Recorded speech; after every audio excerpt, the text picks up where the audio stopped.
होने के बाद भी कार्य अरेस्ट हुआ उनके, लेकिन रिकवर हो गए वो। जैसे मैंने 2 पेशेंट अभी भर्ती किए थे पोस्ट कोविड के, मेरे वो टच में थे, नॉन भी थे मेरे, एज बहुत ज़्यादा थी उनकी, उनके डायबिटिक थी, हाइपरटेंशन थी, उनकी थोड़ी सी लापरवाही थी कि टाइमली उन्होंने जो एक एंटीकोगुलेंट टैबलेट्स हमारे टेस्ट करके नहीं ली, तो उनको आईसीयू में एडमिट करके, हालांकि वो रिकवर है, ठीक है। तो यहाँ भी ऐसा होता है, हर जगह होता है। तो एक कार्डियक पेशेंट हो कोई और डायबिटिक हो तो उनको थोड़ा सा सेंसिटिव रहना पड़ेगा। थर्ड इसमें क्या, किडनी फेलर में भी जाता है पेशेंट। अगर आपको किडनी फेलर का सबसे, वो पेशेंट जाते हैं जो साल्ट का, एक डाइट का बहुत फर्क पड़ता है।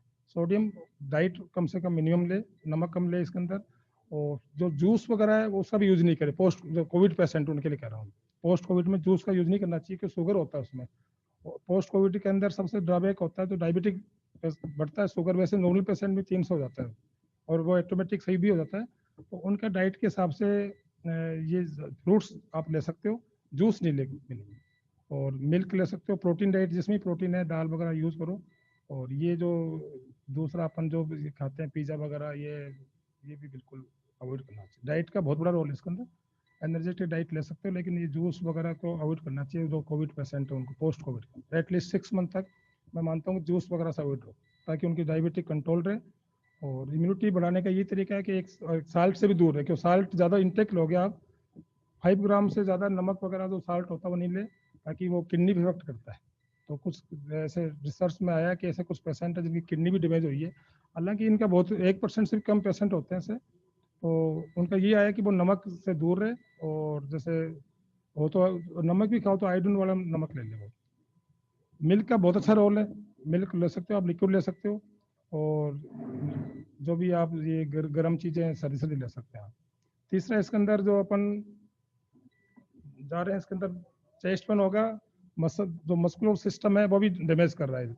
वो जॉइंट पेन इसमें होता है लास्ट में, ये लंबा रहता है पैर, ये आम उसके ही पेशेंट के कंप्लेन आती है। एक तो उसके जॉइंट पेन रहेगा पेशेंट के, मसल्स क्रैम्प्स आएंगे। उसके लिए आपको थोड़ा सा अपने उस हिसाब से जो ये एंटी जो एक्सीडेंट है, जैसे अपन दिखते हैं हर को जिंक वगैरह, विटामिन सी का बहुत अच्छा रोल है।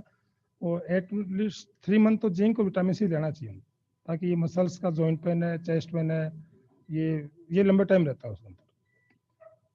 बहुत कम पेशेंट ऐसे भी होते हैं जिनके विजन लॉस हो जाता है, जो कहते हैं एक हमारे पास भी आया था एक पेशेंट, जैसा मेरी आई साइट वीक होगी, तो उसका ये था कि उसका अनकंट्रोल्ड शुगर था, बेसिकली डायबिटिक अनकंट्रोल था, तो वो सीधा इफेक्ट करती, कैटरेक्ट तक हो जाता है। तो डायबिटिक पेशेंट के विशेष ध्यान रखना पड़ेगा कि उनको चाहे अगर टेबलेट भी चल रही हो तो कुछ टाइम के लिए इंसुलिन पर ले सकते हैं अपन, ताकि वो कंट्रोल डायबिटिक, तो आई साइट पर फर्क नहीं पड़े। हालांकि रेयर केस में होता है जो विजुअल जो लॉस होता है, कोई बहुत ही रेयर केस में। आप ऐसा, हमने केवल एक पेशेंट देखा अभी, आप जो 2-2.5 पेशेंट थे अपने, उनमें से उनकी डायबिटिक मोर देन 500 थी, तो उनको इंसुलिन पर लिया तो वो विजन भी वापस आ गया। तो एक तो ये विजन लॉस का है, सिस्टमेटिक का ध्यान रखें कि एक तो इसमें लंग्स का मेन है। तो सर्दियों के अंदर जो ओल्ड पेशेंट है, जो पहले से ही उनके सीओपीडी है, अस्थमा के पेशेंट है, उनको केयर करें। स्मोकिंग से और अल्कोहल का बहुत बड़ा रोल नहीं है। कुछ लोग कहते हैं साहब अल्कोहल से इसके अंदर बहुत अच्छा रिजल्ट है, अल्कोहल का कोई रोल नहीं है, बहुत बड़ी इसके अंदर है ये। हमसे पूछते हैं साहब, हमने सुना है ये सेंटेंस में अल्कोहल होता है, तो अल्कोहल का बहुत अच्छा रोल है, अल्कोहल का इसमें कोई रोल नहीं है। अल्कोहल तो उल्टे इफेक्ट, एडवर्स इफेक्ट आता है इसके अंदर। तो अल्कोहल से अंदर क्या है कि आपका फिर हाइपरटेंशन वगैरह, कार्डियक में थोड़ी सी दिक्कत आती है। अल्कोहल का 1% रोल नहीं है, बहुत बड़ी भ्रांति है कि अल्कोहल के लिए कहते हैं लोग कि अल्कोहल का रोल नहीं है इसमें, बिल्कुल भी। कुछ बहुत लोग कहते हैं साहब अल्कोहल से कहते हैं कोरोना नहीं होता, ऐसा नहीं होता, मुझे ऐसा नहीं है। तो अल्कोहल को अवॉइड ही करें, कोविड पोस्ट कोविड पेशेंट को। अल्कोहल, साल्ट, और ये दो चीज जो जिसमें ज़्यादा सोडियम है, हाई इंटेक सोडियम तो बिल्कुल लेना ही नहीं, कि इनसे क्या होता है कि सोडियम जितना लोगे उतना किडनी पे इफेक्ट आएगा, किडनी फेलर भी हो सकती है। हालांकि होती नहीं, लेकिन फिर भी एक अपन मान के चले। सबसे बेसिक इसके अंदर जो मोटिव है वो है ओवरऑल साइकोलॉजिकल डिप्रेशन का ही है। तो साइकोलॉजिकली डिप्रेशन के लिए आपको, ये भी एक इम्यूनिटी का पार्ट है। जब आप मेंटली डिस्टर्ब रहोगे तो आप चाहे कुछ ही खा लो, कुछ भी आप ले लो, कोई इफेक्ट नहीं आएगा। तो इसका जो सारा सभी डॉक्टर्स, मेरी भी बात हुई थी, जैसे डॉक्टर रमन शर्मा देख रहे हैं एसएमएस में, सुधीर भंडारी जी देख रहे हैं, मैं भी गया था उनके उसमें, बुलाया था हमें जो डिस्ट्रिक्ट वाइज सबको। तो उनका भी ये था कि ऐसा कोई बहुत बड़ा इश्यू नहीं है। सबसे पहले हमारा इश्यू ही रहता है कि पेशेंट को, जैसे बात मैं नहीं मैं दूँ, आप लोग भी कलीग को किसी को हो तो मेंटल सपोर्ट का उसको दो, उसके सामने नेगेटिव अप्रोच बिल्कुल नहीं रखे, उसकी अप्रोच ही पॉजिटिव होनी चाहिए। कि फिर पेशेंट बहुत ज़्यादा साइकोलॉजी होता है, बहुत ज़्यादा हो जाता है। इवन मैं तो देखता रहता हूँ, मेरे मिलने वाले 2-4 डॉक्टर के हुआ था, वो 2 महीने तक घर से नहीं निकले कि साहब मास्क लगा ले, ये लगा ले, ऐसा कुछ नहीं है। वो उनको जो रूटीन काम, बिल्कुल रूटीन काम करना चाहिए अपन को, इतना भी नहीं साहब कोरोना है, रूटीन वर्क करना है वो बिल्कुल करना चाहिए। अभी जब तक वैक्सीन जब तक नहीं आ रही है अपने, तो वो मास्क का बहुत अच्छा रोल है। ये सेंटेंस का इतना बड़ा इश्यू नहीं है, ये गाइडलाइन अब अपन जो करते हैं ना बार बार सेंटेंस कर रहे हैं, अभी इतना इसका है नहीं था।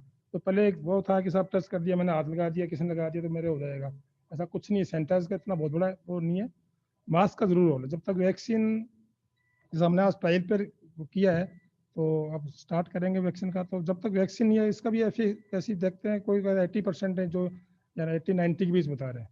तो वैक्सीन जब तक नहीं आती तो एक ये प्रोटेक्शन मास्क अपने को लगाना ही पड़ेगा। और अपन जरूरत नहीं है लगाएं, लेकिन जैसे अपन कोई भीड़ वाले एरिया जो सब्जी मंडी में जा रहे हैं, कहीं ऐसी कोई गैदरिंग है, तो उसमें थोड़ा सा ये अगर मास्क नहीं लगा सकते तो सोशल डिस्टेंस रख लो। सोशल डिस्टेंस का मतलब ये नहीं है कि आप 6 फीट की दूरी पर रहो, तो थोड़ा सा गैप, फिजिकल टच नहीं है, ये सोशल डिस्टेंस है। और विटामिन सी और जिंक का ही इसमें इम्यूनिटी के लिए बढ़ा सकती है। और एक मिल्क प्रोटीन डाइट का बहुत अच्छा रोल है, विटामिन सी, जिंक। और सबसे बड़ा इश्यू तो इसका मेंटल डिप्रेशन क्या आ रहा है, और बहुत बड़ा, कई लोग बहुत भयभीत है, जैसा पोस्ट कोविड के बाद में क्या होता है, डेथ भी होती है, कोई डेथ नहीं होती। डेथ के एक ही कारण होता है, तो हार्ट फेलियर से पेशेंट मरता है, और कोई दूसरा रीजन बिल्कुल भी नहीं है। और ये कोई लंग्स डैमेज होता तो उससे कोई डेथ उससे भी नहीं होती। मतलब बहुत ओल्ड एज में किसी के लंग कैंसर है, बाई चांस कोई निमोनिया सीवियर है, उनके जाके फाइब्रोसिस लंग्स में हो जाते हैं, तो वो भी रिकवर कर जाते हैं। कोई 1% को डेथ हो जाती है, तो वो पहले से ही उनके बीमारी से होती है, कोमोर्बिडिटी पेशेंट होते हैं, किसी के पहले से कैंसर है, किसी के बहुत, और कोई कार्डिक पेशेंट है, डायबिटिक बहुत अनकंट्रोल्ड है, किडनी फेलियर में पहले से ही ऑलरेडी दवाई ले रहा है, तो वो पेशेंट डेथ होती है। डेथ तो इसमें है ही नहीं बिल्कुल। और जो आपने जो आपके ग्रुप में बैठे इस एज ग्रुप का, तो मैं तो कोई देखी नहीं डेथ, यहाँ आपने तो हुई नहीं डेथ। जहाँ जयपुर में 1-2% डेथ हुई है, तो वो थोड़ी सी नेग्लिजेंस की वजह से हुई है, तो हमारी मान लो या पेशेंट की मान लो। तो ओवरऑल इसमें यही मैं कहना चाहूँगा कि जो आज जो टॉपिक था पोस्ट कोविड इफेक्ट और ये जो इम्यूनिटी का, तो यही इसके अंदर मेन है कि एक तो आप साइकोलॉजिकली इसको बहुत बड़ा इश्यू नहीं बनाए कि आज भी लोग भयभीत है। अब जो गाँव के लोग आराम से घूम रहे हैं, कोई उनके कोई भयभीत नहीं है, वो मास्क हम भी कहते हैं तो लगाते हैं मास्क, कोई उनको, जिसमें घर भी मरीज देखता हूँ, ओपीडी में देखता हूँ, तो उनकी क्या हार्ड इम्यूनिटी होती है बेसिकली। अपन क्या थोड़े सोफिस्टिकेटेड लोग होते हैं जो सिटी में रहते हैं, एसी में रहना, बड़ा ध्यान रखना, तो इनके ज़्यादा दिक्कत आती है। तो वो लोग तो वैसे ही गाँव में पड़े रहते हैं, आधे से इंडिया की पब्लिक गाँव में रहती है 70%, उन लोगों के ज़्यादा बहुत दिक्कत नहीं आती। उनकी क्या हार्ड, दो तरह की इम्यूनिटी है, तो हार्ड इम्यूनिटी वाले पेशेंट को। और ये जो लॉकडाउन खोलने का इश्यू भी गवर्नमेंट का ये था, ये क्यों इंडिया में पॉसिबल नहीं है। तो लॉकडाउन का मतलब होता है कि वहाँ की 1% भी पॉपुलेशन बाहर नहीं जाए। अब चाइना में हुआ था तो उनको क्या, उनके मकान के बिल्डिंग तक कर दी थी, सील कर दिया था मकान को, कोई वहाँ भी डॉक्टर घर जा रहा था, पुलिस वहाँ जा रही थी, उनका जो भी अपने फूड्स दे रहे थे वहाँ जा रहे थे। अपने 1% लोग ही बाहर निकले तो लॉकडाउन सफल ही नहीं हो सकता। जैसे दौसा की टोटल पॉपुलेशन पूरे डिस्ट्रिक्ट की 20 लाख है, तो उसमें से मान लो 2000 लोग भी बाहर घूम गए, तो वो लॉकडाउन का सेंस नहीं है उसका। वो एक आदमी क्या तो आ जाएगा घूम फिर के। तो हार्ड इम्यूनिटी इसलिए गवर्नमेंट की, जब उन्होंने डॉक्टर से राय ली, मैं भी उसमें SMS में हुई थी हमारी, तो उसमें था, उनका ये था कि इनको ओपन करो, एक बार तो ये होएगा 100% सबसे निकलेगा आके। और मैं मानता हूँ कि जैसे अपन अपन जो बैठे हैं 90% लोग, अपन हो सके मैं भी पॉजिटिव हो गया, नेगेटिव हो गया, तो 90% लोग तो हो चुके हैं अपन, अब 10-1% लोग बच रहे होंगे, वही हो जाएंगे। तो वैक्सीन का भी इतना बहुत देखते हैं इनका क्या आता है। तो बाद नेगेटिव तो 6 मंथ इसकी इम्यूनिटी बॉडी के अंदर रहती है। अब ये वैक्सीन का भी ट्रायल ही चल रहा है, इसका देखते हैं। फर्स्ट डोज तो जैसे आज लगाए तो अपन 28 डे के गैप होगा, 4 वीक का, उसके बाद सेकंड डोज, बूस्टर डोज लगाएंगे। अब इसमें रिजल्ट आएंगे कि इसका कितना इसका इफेक्ट आता है नहीं आता। हालांकि ऐसी कोई वो तो नहीं है, जैसे हम स्टार्ट करेंगे, हमने 20 कैंडिडेट को उसमें डिसाइड किया है। सबसे पहले तो हम मेडिकल वालों को लगाएंगे, उसके बाद पुलिस को, तो प्रशासन में काम करते हैं, उसके बाद जो जिनकी एज ज़्यादा है, तो ऐसे चिन्हित किए उन लोगों को। हालांकि लोग तैयार रेडी बिल्कुल नहीं हो रहे भी लगाने के लिए, तो उनको मोटिवेट करके, जैसे हमने 10 आदमी सेलेक्ट किए हमारे स्टाफ से, तो मेरे टीम के अंदर थे, तो मैं कोविड इंचार्ज था, तो जैसे हम 2 तो डॉक्टर थे, बाकी स्टाफ, तो हम भी, मैं खुद भी लगाऊंगा उसको। अब मैं लगाऊंगा तो वो आगे बढ़ेंगे। अब उन्होंने ये कहा साहब आप पहले लगाओ फिर लगाएंगे हम, तो मैं उसको लगाऊंगा तो उसके बाद वो आगे बढ़ेंगे, क्या हमें फ्रंट में आना पड़ेगा, फिर आप लोग उसका ऐसे इसका कोई साइड इफेक्ट नहीं वैक्सीन का भी। वैक्सीन जो लग चुकी है तो साइड इफेक्ट ये होता है कि तो फीवर आ सकता है भी पॉसिबल, और वो चक्कर भी आते हैं, वो साइकोलॉजिकली आता है, पेशेंट लगता है मेरी वैक्सीन लगी है, ऐसा कुछ नहीं होता। तो आधे घंटे तक हम वहीं रखेंगे उसको, BP वगैरह अगर उस होता है तो हम देख लेंगे। तो आपको बहुत बहुत धन्यवाद। और इसमें ज़्यादा इश्यू नहीं है बिल्कुल भी, मेन अपने को मेंटल सपोर्ट ही आप रखना है, बाकी कोई ज़्यादा इश्यू नहीं है इसके अंदर। ऐसा कोई लिटरेचर भी नहीं है अपन सोचे कोई अलग से इलाज आ गया इसका, कुछ भी नहीं है। 90% लोग तो वैसे ही ठीक हो रहे हैं। एक मेंटल साइकोलॉजी सपोर्ट सपोर्ट बहुत चाहिए इसमें पेशेंट को। अब मैं भी शायद आपके यहाँ होंगे कई, तो मैंने भी काफ़ी बातें की उनको फ़ोन से। आपके पेशेंट थे, होम क्वारंटाइन किया था, भर्ती तो एक को ही किया था हमने। तो मैं सुबह शाम उनके जो टाइम मिलता था उनको फ़ोन से बात करता था मैं, कोई बात हो तो मैं रात को आ जाऊँगा, एम्बुलेंस आ जाएगी, मेरे पता था नहीं तो जरूरत पड़े एम्बुलेंस की, ना मेरी पड़े। एक उसको मेंटल सपोर्ट देना होता था कि नहीं तो मेरे को आना, किसी के घर ने वो एम्बुलेंस आएगी हमारी, तो उससे पेशेंट को लगता था हाँ भी डॉक्टर साहब रेडी है, रात को भी आ सकते हैं। तो इसका यही इलाज है। 90% लोग तो हमने वैसे ही ठीक किए बातों से, बिना मेडिसिन के। तो आपको थोड़ा जानो तो उस टाइम जब मजदूर लोग आए थे अपने यहाँ पर, तो उनमें उनकी समस्या क्या थी कि बेचारे भूखे थे, एकदम गरीब लोग थे जो भी मजदूर क्लास थी। तो वो उनको एडमिट किया जब हमने, तो एक तरफ मैंने मेरी प्रैक्टिकल किया उनको मेडिसिन, जो भी डॉक्सी वगैरह जो एक गाइडलाइन थी अपनी, एक मेडिसिन दी उनको। बाकी जब कलेक्टर साहब थे चतुर्वेदी जी, तो मैं उन्होंने मेरे को बुलाया, डॉक्टर साहब क्या करना चाहिए। मैंने कहा साहब मेरे हिसाब से मेडिसिन का रोल नहीं है इनको एसिम्टोमेटिक, आप इनका डाइट चार्ट अच्छा बना दो। तो उसमें हमने इनका ड्राई फ्रूट्स रखे थे, जो फ्रूट्स को रखे, पनीर की सब्जी वगैरह रखी, मगर गरीब लोग हैं, खा पी के ठीक हो जाएंगे। तो उनको जब एडमिट किया तो कुछ लोग ऐसे थे जिनको मेडिसिन दी, और कुछ लोग बिना मेडिसिन वाले साइकोलॉजी के लिए एक दो गोली दे दी, वैसे भी दवाई चल रही है, बस उनको लगे साइकोलॉजी की कोविड की दवाई है, तो कोई केवल विटामिन सी की एक गोली। वो जो डाइट वाले मरीज थे वो जल्दी ठीक हो उनसे, और जो गोली खा रहे थे वो वापस पॉजिटिव आ गए। तो केवल साइकोलॉजी था उनका, वो उनको उनको क्या, उनको जरूरत थी बेचारों की डाइट की एकदम। तो उस टाइम इतनी दूर से पैदल चल गए, कई चीज़ें होती है। तो हमने उस टाइम फिर मैंने कलेक्टर ने बात की, मुझे साहब ये तो कोई मतलब ही नहीं है क्या है कि नहीं, अपने तो फिर हमने अपने दोसा का डाइट चार्ट शायद मैं मानता हूँ कि शायद इंडिया में नहीं होगा। इसकी चर्चा जयपुर में चली थी, और अपने दोसा की जैसे कलेक्टर साहब चले गए, तो उनको सीएम ने थैंक्स भी दिया था इसी डाइट चार्ट की वजह से। कि हमने उन्होंने पूछा यार तुमने सबसे पहले राजस्थान के अंदर डिस्ट्रिक्ट लेवल पे जो सबसे पहले पेशेंट रोके थे, अपने रोके थे यहाँ पर सबसे पहले राजस्थान में। नहीं पहले ये था कोविड आ गया जयपुर रेफर करो, तो एक दिन हमने ही रोका, वो सब यहीं रोकेंगे इनको, देख लेंगे सीरियस होंगे तो भेज देंगे कि यार उन्हीं कोई मर जाएगा, दिक्कत आ जाएगी, सस्पेंड हो जाएंगे, तो उसमें क्या है, मरने वाला कौन है। लाल सोट से आए थे 6 पेशेंट, यंग लड़के थे, उनको रोका हमने, और 28 अप्रैल को उनको हमने डिस्चार्ज भी किया था। तो उस टाइम जब सीएम साहब के वहाँ मीटिंग थी, कलेक्टर साहब भी गए थे, तो उनसे पूछ रहे थे भी आपके क्या है क्या नहीं, सब रेफर कर दिया वो कर दिया। इन्होंने कहा दो हाँ सौ हाँ बना दिया। अब वो इनके रिक्वेस्ट बाद कौन है वक्ता की, तो इनको थैंक्स दिया गया। फिर बाद में है? उनसे पूछा भी गया अपने कि ये मॉडल भी लागू हुआ है, ऐसी बात नहीं है, वो तो ये हाईलाइट नहीं हुआ उन्होंने किस कि नाम से लॉगिन कर रखा है? कि आपने इसको बात किस कराओ। टाइप से किया। तो उन्होंने ये क्या सर, हमने पहले उसका रखा मेंटल सपोर्ट, सेकेंडली उसमें हमने डाइट चार्ट लिया, और प्रोफेसर अशोक कुमार के नाम से थेरेपी लॉगिन दी। कर रखा है क्या उन्होंने? तो जो इसका अच्छा बेसिक ठीक है, मैं उनका ऐसा है, उनको फोन कर देना, मैं उनको अनम्यूट कर रहा हूँ, पेशेंट थे, वो वो चार पाँच क्लिक परसेंट कर थे लें। उनको ठीक मेडिसिन। है, ठीक है। आपको बहुत बहुत धन्यवाद, थैंक शेयर स्क्रीन का भी ठीक है। ओके।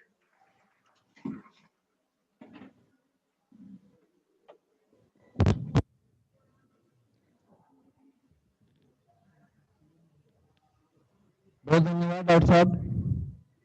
कुछ लाइट की वजह से हमें व्यवधान हुआ, बीच में डॉक्टर साहब का बहुत ही महत्वपूर्ण जो लेक्चर चल रहा था उसमें हम बीच बीच में मिसिंग हुए।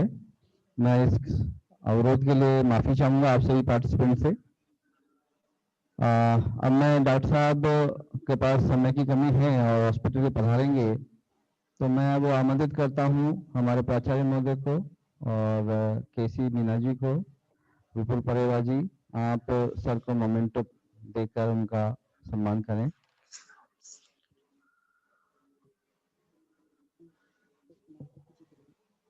शेयर कर दो, बस स्क्रीन शेयर कर देना। पहले अपन तो बोलेंगे।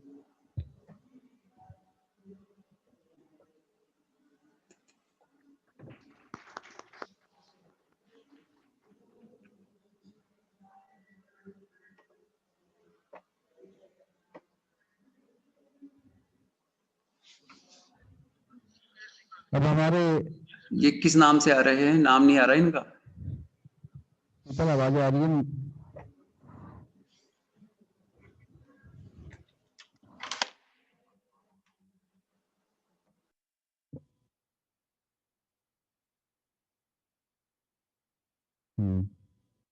क्या करना था? म्यूट कर, अनम्यूट कर रखा है। मैं अब जो हमारे नेक्स्ट स्पीकर हैं मुख्य, थैंक यू।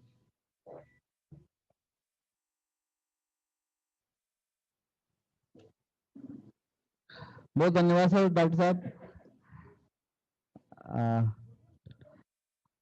अब आज के जो दूसरे हमारे मुख्य वक्ता हैं प्रोफेसर अशोक कुमार जी हमारे साथ जुड़े हुए हैं। मैं उनके परिचय के लिए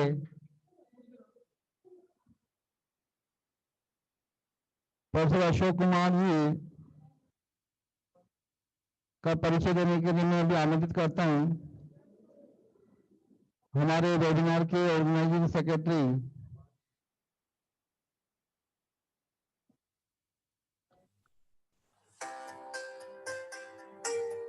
हेलो हेलो हेलो। हाँ कर दी। हाँ नए स्क्रीन में तो मैं दिख रहा हूँ, मैं आप सबको देख रहा हूँ।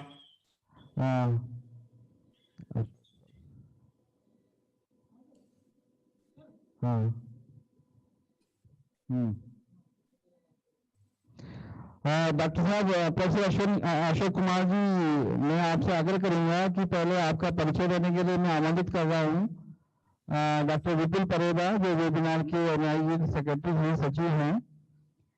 2 मिनट आपसे और माफी चाहेंगे और एक बार मैं आग्रह करता हूँ कि परेरा जी आए और प्रोफेसर अशोक कुमार जी का परिचय दें।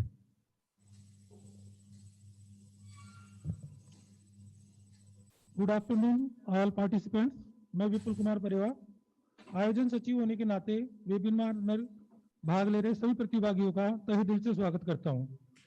वेबिनार के द्वितीय सत्र में प्रोफेसर अशोक कुमार जी को आमंत्रित करने से पूर्व मैं उनके जीवन के बारे में थोड़ा प्रकाश आपके सामने डालना चाहूंगा। साथ ही मैं अपने आप को सौभाग्यशाली समझता हूं कि सर का इंट्रोडक्शन कराने का मौका मुझे प्राप्त हुआ है। Professor Ashok Kumar at present is serving as vice chancellor Nirvan university झर जयपुर 1 अक्टूबर 2020 से है। इसके अलावा सर पहले भी कई जगह बीसी रह चुके हैं, जिनमें श्री कल्लाजी वैदिक यूनिवर्सिटी निम्बा एडा चित्तौड़गढ़ राजस्थान में 2018 से 2020 तक, दीनदयाल उपाध्याय गोरखपुर यूनिवर्सिटी गोरखपुर में 2014 से 2017 तक, CSJM यूनिवर्सिटी कानपुर इंडिया में 2011 से 2014 तक और Chandrashekhar Azad agriculture and technology university Kanpur में 2012 से 2013 तक। Professor Ashok Kumar born in 8 December 1991 at Moradabad UP India. Professor Kumar served as assistant professor in Allahabad university, Rajasthan university, Himachal Pradesh university Shimla and as associate professor at Lucknow university. In 1985, Dr. Kumar joined University of Rajasthan, Jaipur again as associate professor. He became professor in 2001. Dr. Kumar was actively engaged in research and teaching at undergraduate and postgraduate level. He is very well known scientist in the field of radiation and cancer biology. His work has been recognized both at national and international level. Dr. Kumar is the recipient of Alexander von Humboldt Fellowship, Germany, and Japanese postdoctoral fellowship. He is visiting scientist at Shiga Medical University, Shiga, Japan. In 2010, Professor Kumar was invited at Tokyo Institute of Technology, Tokyo, Japan as a visiting international professor from April 2010 to June 2010. Professor Kumar was awarded Junior Research Fellowship, CSIR, New Delhi, Award Research Fellowship, NIH, USA, in 1970-72. He was awarded National Associateship. He is the first recipient of Young Scientist Award by Bhabha Atomic Research Center, Mumbai, India. For his original contribution to the field of radiation biology, he was awarded Senior Scientist Award by Association of Radiation Research, United Kingdom, 2003. In Japan, he was awarded Kadota Award for his work and anti-cancer herbal drugs. He recognition of research Dr. Kumar was awarded Research Excellence Award on 26 January 2009 by the University of Rajasthan, Jaipur. Professor Kumar was awarded Divang Mehta Business School Award for outstanding contribution to education 2011. Awarded ABP News National B School Award for outstanding contribution to education 2012. Awarded Kanpur Ratnbai Intellectual Society 2013. Awarded Bharat Mata Award by Indian Institute of Horizon Heritage. Awarded Bio Honorary Fellowship Award 2014. By Bio Research Institute of Agriculture and Technology. Awarded DNA Innovative B School Award for outstanding contribution of education 2014. Sir कई संस्थाओं में chairman और सदस्य के रूप में भी भाग ले चुके हैं, जैसे UP state combined pre medical test 2013-15 में सर ने चेयरमैनशिप की है. Vice chancellor committee for forming common regulation of academic curriculum in UP state university 2014. Chairman of the committee of strengthening to financial, administrative and fees structure of the state universities. Member UP State Higher Education Council. Dr. Kumar successfully guided several MPhil 7 and PhD student 35. He has published more than 125 research publication in national and international journals. He has published research paper in collaboration with American, German, Japanese, Korean and scientists from England. He is member of several national and international societies. He is also reviewer of several national international journals. He is also external examiner for the evaluation of PhD thesis of foreign university, Mauritius universities, Malaysia, South Africa, etc. Professor Kumar has delivered scientific talk in foreign universities, Institute, Justus Liebig University, Jesus, Germany, Shiga Medical Universities, Shiga, Japan, Tokyo Institute of Technology, Tokyo, Japan, Tokyo University, Tokyo, Japan, Seoul National University, Seoul, Korea, Southern Research Laboratory, Birmingham, USA. Professor Kumar organized 3 national conferences and 2 international conferences in India. Dr. Kumar has participated, delivered, lectured, chaired session at various national and international conference, symposium, Australia, Canada, China, England, France, Germany, Iraq, Japan, Korea, Mauritius, Netherlands, South Africa, Switzerland, USA, and to a few names. Professor Kumar has several international collaborative research projects. He was awarded into German Research Project 2000 to 2010, Lotte Pharmaceutical Research and Development, Seoul, Korea, Canopus Biopharma, Ireland, USA, Indo-Japan Research Project. Professor Kumar is associated with various academic activities of Public Service Commission of Uttar Pradesh, Himachal Pradesh, Rajasthan, Bihar, MP, and also with Union Public Service Commission, University Grant Commission, Department of Science and Technology, and various Indian university. At present, Professor Kumar is actively involved in finding new phytochemicals for anti-cancer and radiation protection. He is president of International Society of Life Science. He is having a copyright fight against cancer. ये लोग खा लेते तो अपना दिमाग ठीक रहता मैं है। आमंत्रित करता हूँ अपन परम कुछ खा ले और ये नहीं खाया तो फिर ऐसा रहता है। प्रोफेसर अशोक कुमार जी को सर हाँ। आप इनसे जुड़े तथा आज के हमारे topic post Covid effect and immunity पर आप अपना व्याख्यान प्रस्तुत कर सभी सहभागी सदस्यों को लाभान्वित करें।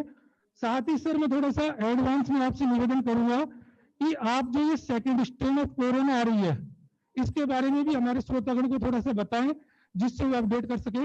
मैं आमंत्रित करता हूं हमारे परम आदरणीय सम्मानीय प्रोफेसर अशोक कुमार जी को। जी sir.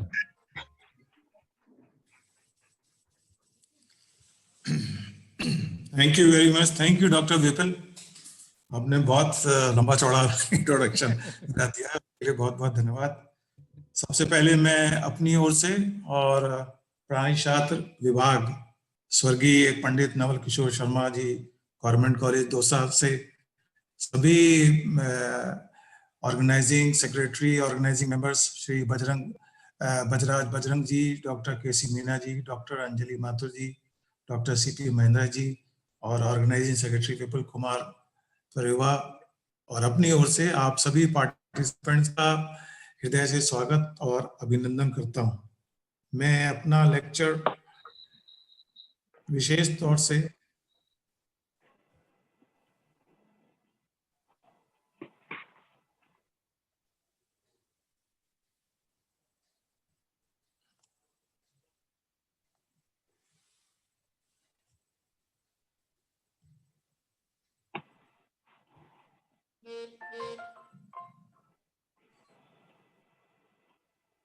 Immunity in relation to Covid.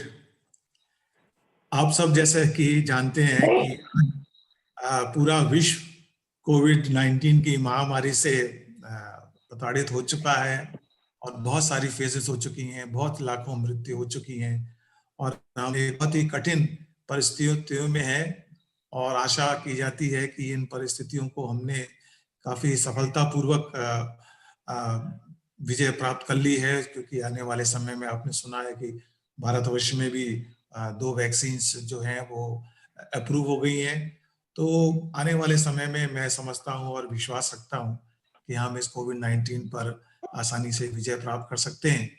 और जैसा कि अभी आपने सुना, पूर्ववक्ता डॉक्टर के बारे में बताया कि आपको साइकोलॉजिकली, मेंटली प्रिपेयर रहना चाहिए, घबराना नहीं चाहिए। तो वास्तव में सबसे है कि हमारे शरीर में, आप जैसे सब जानते हैं कि इम्यून सिस्टम होता है, एक रक्षा तंत्र है, एक डिफेंस मैकेनिज्म है हमारे शरीर में, और वो उस डिफेंस मैकेनिज्म हमको विभिन्न प्रकार के जो आपातकालीन स्थिति हो जाती हैं, बहुत सारे बैक्टीरिया, वायरस और बहुत सारे हानिकारक पदार्थ, उस सब से आपकी बचत करते हैं।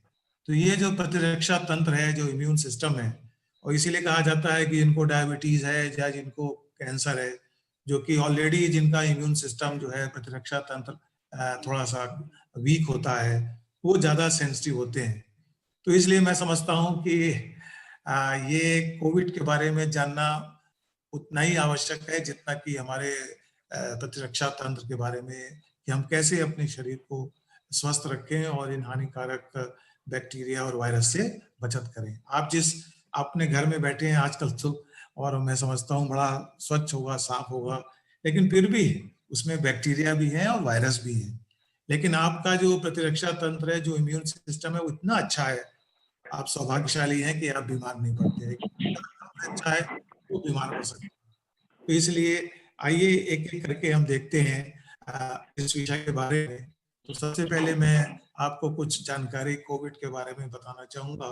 जैसा कि अभी कोविड का नया स्ट्रेन जिसके बारे में ब्रिटेन से आया है, उसके बारे में बात करेंगे और कैसे हम अपना इम्यून सिस्टम जो है वो अच्छा बना सकते हैं, बूस्ट कर सकते हैं। तो सबसे पहले तो वैसे तो आप सब जागरूक हैं और सब जानते होंगे, लेकिन फिर भी ये बताना आवश्यक है कि कोविड-19 जो है वो उसका नाम क्यों पड़ा। कोविड-19 में CO का मतलब है कोरोना, VI लिया गया है वायरस से, और D जो है वो डिजीज से। और ये डिजीज सबसे पहले 2019 में इसका ज्ञान प्राप्त हुआ था, इसलिए 2019 इसलिए पूरा करके कोरोना वायरस डिजीज, जिसको हम शॉर्ट में कह लेते हैं कोविड-19। तो इस प्रकार से इसका जो है वो नॉमेनक्लेचर बना है। अब ये जो कोविड-19 है, ये एक वायरस है, और वायरस जो आप सब जानते हैं कि अपने आप में जब ये रहता है तब ये एक नॉन लिविंग की तरह रहता है। इसको एक होस्ट चाहिए, और उस होस्ट चाहिए इसलिए इसका मतलब ये, जब उसको होस्ट मिलेगा तभी ये सरवाइव करेगा और डिवाइड करेगा। इसलिए जो भी जिसको एक स्वयं अपना जीवन नहीं बना सकता, उसको किसी होस्ट की आवश्यकता होती है, तो उसको हम जो है वो एक पैरासाइट के रूप में कहते हैं। और ये ऑब्लिगेटरी इंटरसेलुलर मींस जो कि सेल के अंदर हो। हमारे कोशिका जो कहते हैं, हमारा शरीर जो है वो कोशिकाओं से बना होता है, और जो कोशिका के अंदर रहता है, और इस कोशिका में ये जो होस्ट है वो उसका क्या यूज करता है, उसका जो न्यूक्लिक एसिड है, जो उसका DNA है, जो न्यूक्लियर मटेरियल है, जो न्यूक्लियस है, उसका न्यूक्लिक एसिड, जो राइबो न्यूक्लिक एसिड और डीऑक्सीराइबो न्यूक्लिक एसिड को यूज करता है, साथ में प्रोटीन। इन दो चीज को यूज करके वो अपना रेप्लिकेशन करता है, अपना डुप्लीकेशन करता है। तो ये जो कैसे शरीर में होता है, हमारा होता है, उसमें रिसेप्टर साइट होती है, और उस रिसेप्टर साइट से जुड़ जाता है। आपने देखा होगा, आप कभी किसी अच्छे यूनिवर्सिटी में जाएं, कॉलेज में जाएं, होटल में जाएं, तो एक रिसेप्शन होता है। तो अगर रिसेप्शन अच्छा होता है तो आप यू आर वेल रिसीव्ड। इसी प्रकार से किसी भी वायरस के लिए कोशिकाओं के ऊपर एक रिसेप्टर साइट होती है, अगर वो रिसेप्टर साइट इसके अनुकूल होती है तो उससे जाके जुड़ जाता है। So, जो how do virus cause disease, तो वायरस जो है जब आपके शरीर में आ गया, मतलब हमारे शरीर में आ गया, तो किस प्रकार से ये रोग उत्पन्न करता है। वास्तव में या तो ये सेल को इतना, कोशिका को इतना डैमेज कर देगा, नष्ट कर देगा, कोशिका ही नष्ट हो जाएगी, डैमेज हो जाएगी, तो अपना जो उसका व्यवहारिक शैली है वो खत्म हो जाएगी, या वो कोशिका को अंदर इतने ज्यादा हो जाए, वायरस इतना ज्यादा उसका लोड हो जाए कि वो कोशिका को मार दे, खत्म कर दे। और दूसरी चीज होती है कि इंड्यूसिंग इम्यूनोपैथोलॉजी, मतलब हमारा जो, जैसे मैंने आपको बताया कि हमारा इम्यून सिस्टम जो होता है, प्रतिरक्षा तंत्र जो होता है, वो आपको विभिन्न प्रकार के हानिकारक बायोलॉजिकल मटेरियल, केमिकल मटेरियल से बचाता है, रक्षा करता है। तो अगर हम इम्यून सिस्टम को ही अगर सप्रेस कर दें तो फिर वायरस आसानी से हमारे शरीर में प्रवेश कर सकता है, डिवाइड कर सकता है और हमको नुकसान पहुंचा सकता है। जैसे आपने सुना ही होगा, आजकल नया पिछले कई वर्षों से एक रोग चला हुआ है, AIDS, acquired immunodeficiency syndrome. तो इसमें इम्यून सिस्टम जो होता है वो वीक हो जाता है, इसलिए ये बहुत सारी बीमारियों इनको घेर सकती हैं। तो इसलिए वायरस या तो सेल को किल कर दे, इतना डैमेज कर दे कि वो फंक्शन ना कर सके, या फिर हमारे इम्यून सिस्टम को वीक कर दे ताकि वायरस आसानी से पूरे शरीर में फैल सके, या फिर कोई ऐसा म्यूटेशन कर दे जिससे कैंसर रोग हो जाए, ये आपस में लाइलाज हो। अब ये सवाल ये उठता है कि वायरस हमारे शरीर में प्रवेश कैसे करता है। किसी भी वायरस को या बैक्टीरिया को प्रवेश करने के लिए एक ओपनिंग चाहिए, एक छिद्र चाहिए, एक ओपनिंग चाहिए। इसलिए हमारा जो शरीर है वो आप जानते हैं स्किन से कवर्ड होता है। स्किन बेसिकली लार्जर बैरियर है जो कि किसी को अंदर आने देता ही नहीं। लेकिन अगर कोई घाव हो जाए, कोई छेद हो जाए, तब वो वायरस उसके द्वारा बैक्टीरिया घुस सकता है। या फिर जो हमारे शरीर में ओपनिंग है, जैसे कि हम सांस लेते हैं, इंजेक्शन से हो सकता है, हम भोजन खाते हैं तो मुंह से हो सकता है, या कभी कभी कोई हमने टीका लगवाया उसके माध्यम से कोई यहाँ ओपनिंग बन गई, उसके द्वारा हो सकता है, या ड्यूरिंग सेक्सुअल उसमें भी ऑर्गन्स में भी ओपनिंग्स होती हैं, उसके द्वारा भी आ सकता है, या कोई हमारा ऑर्गन ट्रांसप्लांट हो रहा हो या ब्लड ट्रांसफ्यूजन हो रहा हो, इसके माध्यम से भी आ सकता है। मतलब कोई ओपनिंग हो या कोई इन्फेक्शन हो या कोई चीज आ रही हो उसके द्वारा हमारे अंदर आ जाए, इंजेक्शन लग रहा हो उसके द्वारा हो जाए, या कोई कंजेनाइटल पैदाइशी जेनेटिकली कोई किसी का वॉल्व खुला हुआ है, किसी को कोई और परेशानी है, तो उसके द्वारा ये हमारे शरीर में आ सकता है। अब विभिन्न जो वायरस हैं, हर एक वायरस का अपना अपना एक रिसेप्टर साइट होता है, राइट।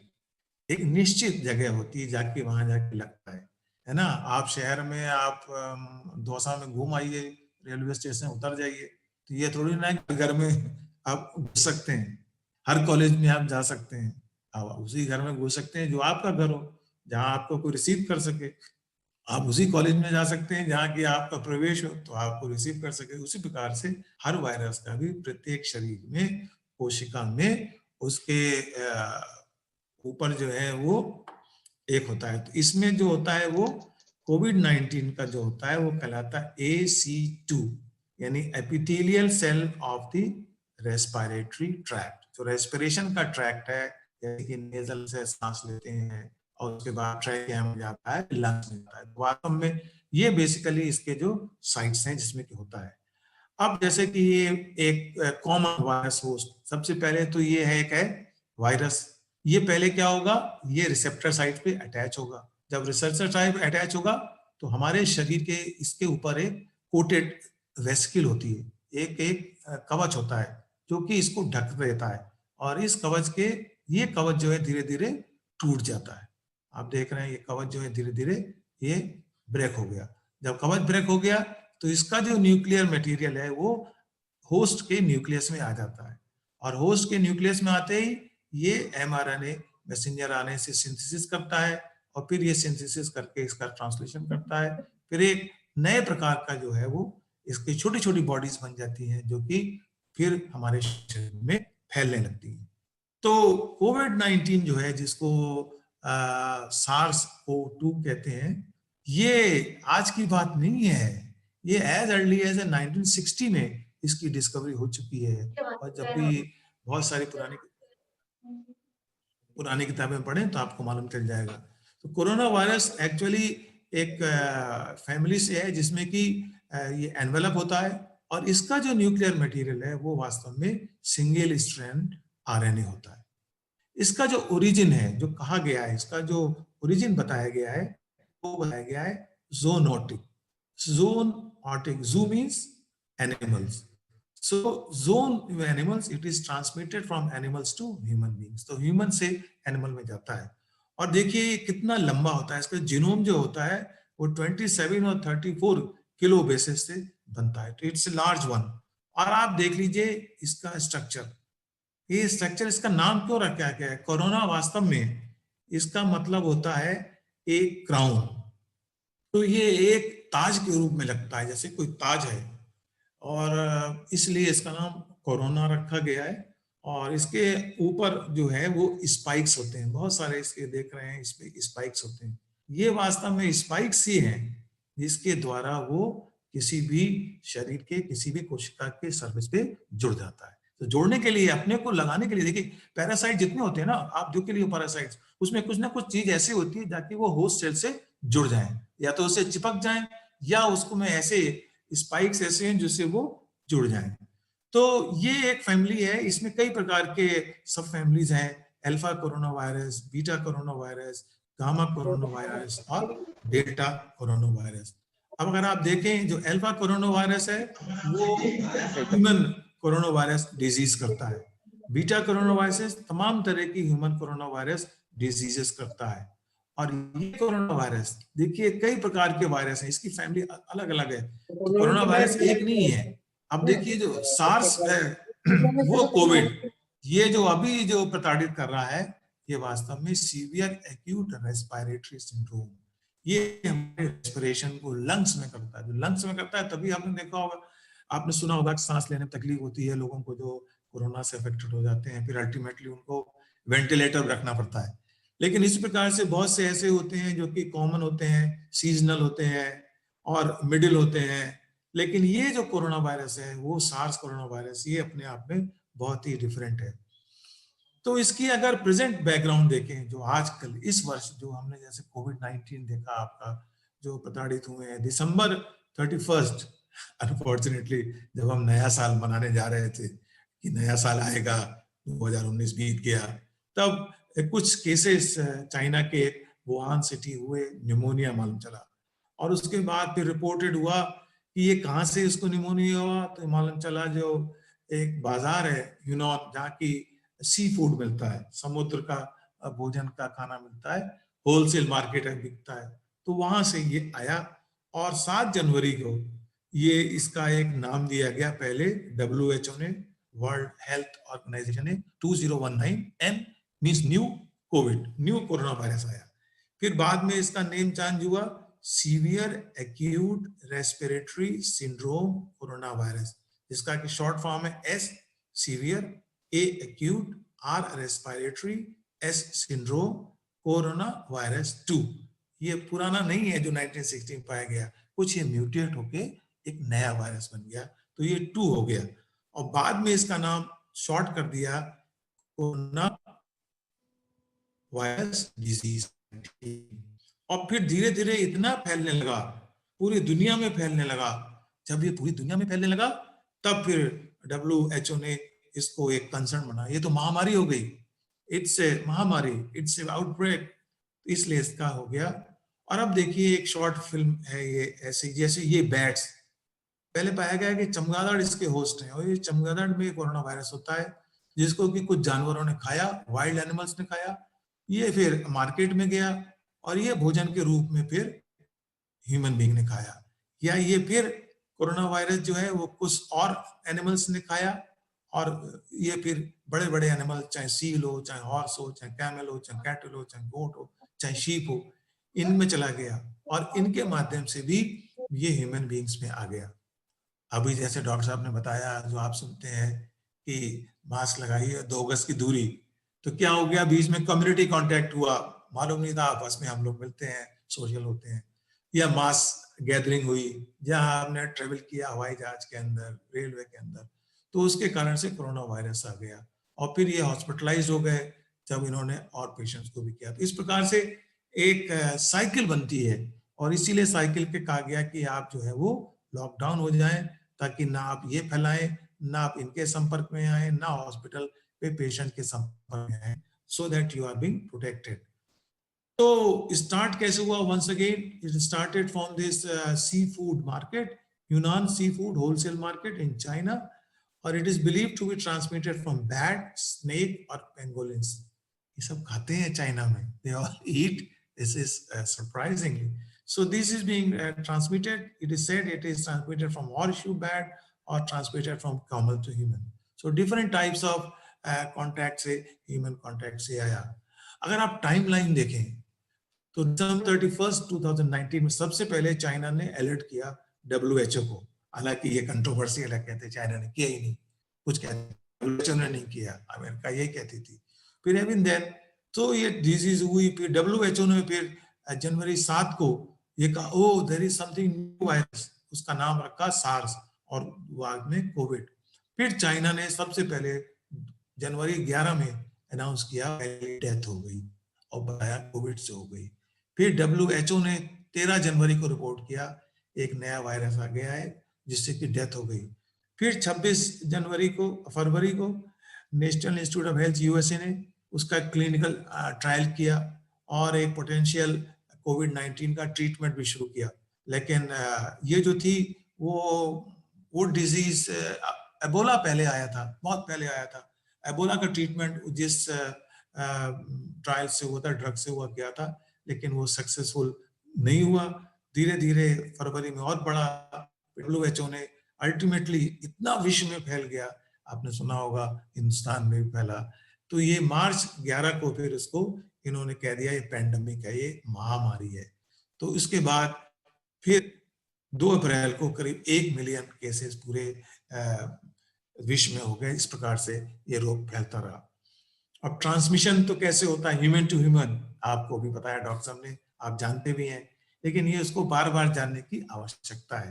तो या तो ये ड्रॉपलेट बॉर्न रूट है, ट्रांसमिटेड बाय मीडियम और लार्ज ड्रॉपलेट्स जब खांसते हैं या छींकते हैं और जिनको अगर है, और फिर या तो शॉर्ट रेंज, अब ये हवा में रहता है, पहले तो था कि हवा में नहीं फैलता जब तक आप संपर्क में नहीं आए, लेकिन धीरे धीरे ऐसे ऐसे लोगों को होने लगा जो कि घर से बहुत कम निकले, कम से कम लोगों के संपर्क में आए, लेकिन फिर भी हो गया। तो ये पा गया, डिटेक्ट किया गया, यूरिन में भी डिटेक्ट किया, सलाइवा, माउथ जो कि हम पहले कहते थे, also detected in faecal samples, है ना, हमारे जो मल वगैरह निकलते हैं उससे भी, एनल सॉफ्ट्स में पाया गया। तो इस प्रकार से बहुत से लिविंग ऑब्जेक्ट्स, नॉन लिविंग, कहते हैं ना, किसी ने छींका तो वो कहीं जमा हो गया, इसलिए आप कपड़े बदलते रहिए, आप उस सरफेस मत जाइए, कपड़े चेंज कर लीजिए, मास्क पहनिए, रुमाल धोते रहिए, तो बहुत तरह से हैंड वॉश करते रहिए। तो ये आया। अब सिम्टम्स क्या है कोरोना वायरस के? हेडेक होने लगता है, सर दर्द या बुखार आने लगता है जो कि ठीक नहीं होता, या कफ खांसी आने लगती है, या सांस लेने, सबसे अच्छी पहचान जो होती है वो सांस लेने में होती है, क्योंकि खांसी तो नॉर्मली भी आ सकती है, हेडेक भी नॉर्मली भी हो सकता है, लेकिन ये विशेष प्रकार की इसकी जब खांसी या जुकाम होता है, हेडेक होता है, तो सांस लेने में तकलीफ होती है। फिर फीवर आ जाता है, फिर ड्राई फूड हो जाता है, फिर शॉर्टनेस ऑफ ब्रेथ हो जाती है, और जिसमें शॉर्टनेस ऑफ ब्रेथ लगे, he needs hospitality, तुरंत ही उसको हॉस्पिटल लेना चाहिए, और लंग्स के बारे में रहती है। देखने में it looks very pictures, but ये जानते हैं स्फेरिकल है, प्लियोमार्फिक होता है, ये पार्टिकल, मतलब ये नहीं, कोई बहुत निश्चित आकार नहीं है, कई रूप में हो सकता है, और एक क्लब शेप्ड, इसमें ये जो प्रोटीन्स, ये जो आपको स्पाइक दिख रहे हैं, ये वास्तव में ग्लाइकोप्रोटीन्स प्रोजेक्शंस है। And some of the coronavirus also contain heme agglutinin esterase protein. तो ये अंदर इसके क्या होता है, न्यूक्लियर मटेरियल होता है जो कि RNA एसोसिएटेड होता है, और ये कैप्सिड इसके चारों ओर कवर होता है, और it poses largest genome 26.4 to 31.7 kilobase of the known RNA virus, and GSE और कंटेंट सबसे ज्यादा होता है 32 to 40। I hope you know about it. तो स्ट्रक्चर ऑफ उसमें कोविड को देखें तो इसमें न्यूक्लियोसिड प्रोटीन होता है जो कि इसको कवर रखता है, फिर मेम्ब्रेन प्रोटीन्स होती हैं, बहुत स्पाइक प्रोटीन्स होती हैं, और जो इसको कवर कर रहता है इसमें प्रोटीन्स होती हैं। तो genome encode 16, 17 non NS1, NS17 इतने तरह के ये स्ट्रक्चरल प्रोटीन्स को कोड करता है, और इसमें पेपेन like proteases, helicase, RNA dependent RNA polymerase तमाम विशेष प्रकार के एंजाइम्स होते हैं। तो अगर लॉ ऑफ इसकी लाइफ साइकिल देखेंगे, जानना इसलिए जरूरी है कि अगर आप जो रोग उत्पन्न करता है उसके अगर जीवन के बारे में जानेंगे तो अपने आप को तभी उसके अनुसार से आप प्रोटेक्ट कर सकते हैं, उसकी गंभीरता को समझ सकते हैं, तो उसके बारे में जानना आवश्यक है। अब लाइफ साइकिल में जैसे इसका प्रोटीन्स होते हैं, स्पाइक प्रोटीन्स होते हैं, और SARS-CoV-2 binds with angiotensin converting enzyme. हमारा जो रेस्पिरेटरी सिस्टम है, जो ट्रैकिया है, जो लंग्स है, उसकी एपिथेलियल सेल्स की लाइनिंग होती है, और उस एपिथेलियल सेल्स की लाइनिंग में ये एंजियोटेंसिन कन्वर्टिंग एंजाइम रिसेप्टर पाया जाता है। तो जैसा कि मैंने आपको बताया, आप वहीं उसी घर में घुस सकते हैं जो जहां पे आपको रिसीव करने वाला हो, तो सेल में वही अटैच हो सकता है कोरोना वायरस जहां की उसकी रिसेप्टर साइट है, और उसकी strong receptor sites unfortunately lungs में है, जिसमें कि एंजियोटेंसिन कन्वर्टिंग एंजाइम होता है। तो इसके द्वारा ये उससे बाइंड करता है, जैसे मैंने आपको बताया, फिर उसके अंदर चला जाता है होस्ट के अंदर, उसके होस्ट के न्यूक्लियर मटेरियल को यूज करता है, यूज करने के बाद फिर अपने आप डिवाइड करके छोटे छोटे वायरॉन्स निकल जाते हैं जो कि शरीर में हमारे फैल सकते हैं। ये वही एक प्रारूप बताया गया है कि ये देखिए वायरस है, ये हमारे इसके रिसेप्टर साइट है, angiotensin converting enzyme AC2 receptors, इसके अंदर चिपक गया।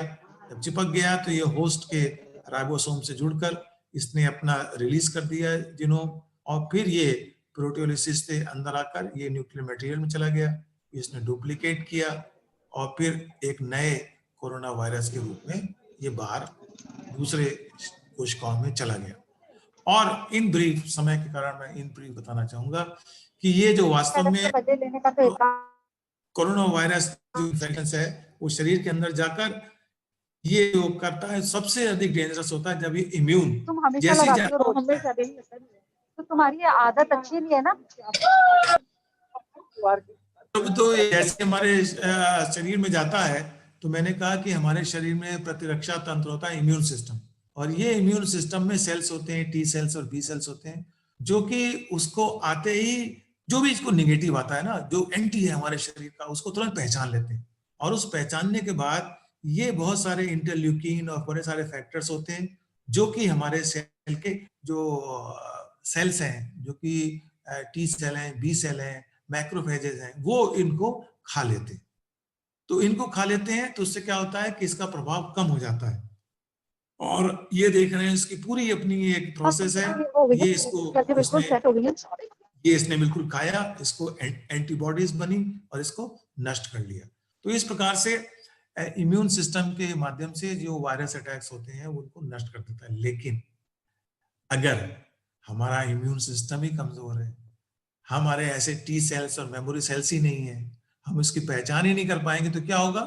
इफेक्ट हमारा कोरोना वायरस का जल्दी होगा। इसीलिए मैंने पुनः एक बार आपको बताना चाहूंगा कि जिनको अन्य रोग है, विशेष तौर से हार्ट प्रॉब्लम है, डायबिटिक प्रॉब्लम है, जिनको हम विभिन्न प्रकार के ड्रग्स देते हैं, तो उनका इम्यून सिस्टम वैसे वीक हो जाता है। तो अगर कोरोना वायरस आएगा तो उसको पहचानेंगे ही नहीं, जब पहचानेंगे नहीं तो रिएक्ट नहीं करेंगे, जब रिएक्ट नहीं करेंगे तो वो कोरोना वायरस नष्ट ही नहीं होगा, नष्ट नहीं होगा तो वो रेप्लिकेट करता रहेगा। इसलिए इम्यून सिस्टम को स्ट्रांग होना बहुत जरूरी है, और हमें उन पेशेंट्स की केयर करनी पड़ेगी जिनका कि इम्यून सिस्टम विभिन्न प्रक्रियाओं द्वारा कमजोर है। अब जो ये तो एक मैंने बताया आपको एक नॉर्मल वायरस था जो कि कोरोना वायरस के बारे में। जब कोरोना वायरस लगभग समाप्त होने लगा, बहुत उसका प्लेटू कम होने लगा, तो आपने सुना होगा अचानक खबर आई कि लंदन से में एक नया स्ट्रेन पाया गया है, नई वैरायटी पाई गई है, और तुरंत ही हुआ कि लंदन से आने वाली सभी जो फ्लाइट्स हैं वो कैंसिल कर दी जाए। और लेकिन जितने लोग भी पिछले 14-15 दिन पहले आए हैं हिंदुस्तान में, सबका जो है वो टेस्ट किया जाए, और आज ही मैंने एक अखबार में पढ़ा कि अब राजस्थान में भी यहाँ पर जयपुर में भी एक जगह है तिलक नगर, वहां पर एक पर्सन में जो है वो नया स्ट्रेन यूके का पाया गया। आज अभी अखबार में जब मैं घर से विश्वविद्यालय आ रहा था अपने तो मालूम चला। तो ये व्हाट इज न्यू वेरिएंट? तो न्यू वेरिएंट जो है ये नोन एज 2202011201, ये VOC नाम से कहलाता है। This is variant. VO means variant of corona. जो ओरिजिनल कोरोना कोविड-19 था उसका वेरिएशन आ गया है, वेरिएंट आ गया है। तो इसके विभिन्न नाम है and this is the one which is variant which causes, and the variant was first detected in October 2020. ये एक मैं भ्रम बताना चाहता हूं कि ये नहीं एक नया स्ट्रेन आ गया, ये वास्तव में जैसे ही मतलब जो जनवरी से जो 20 से जब मालूम चला और उसके बाद धीरे धीरे फैलने लगा, जब महामारी हो गई मार्च में डिक्लेयर हो गया, तो हर जगह इस पे शोध कार्य चल रहा है, रिसर्च चल रही है।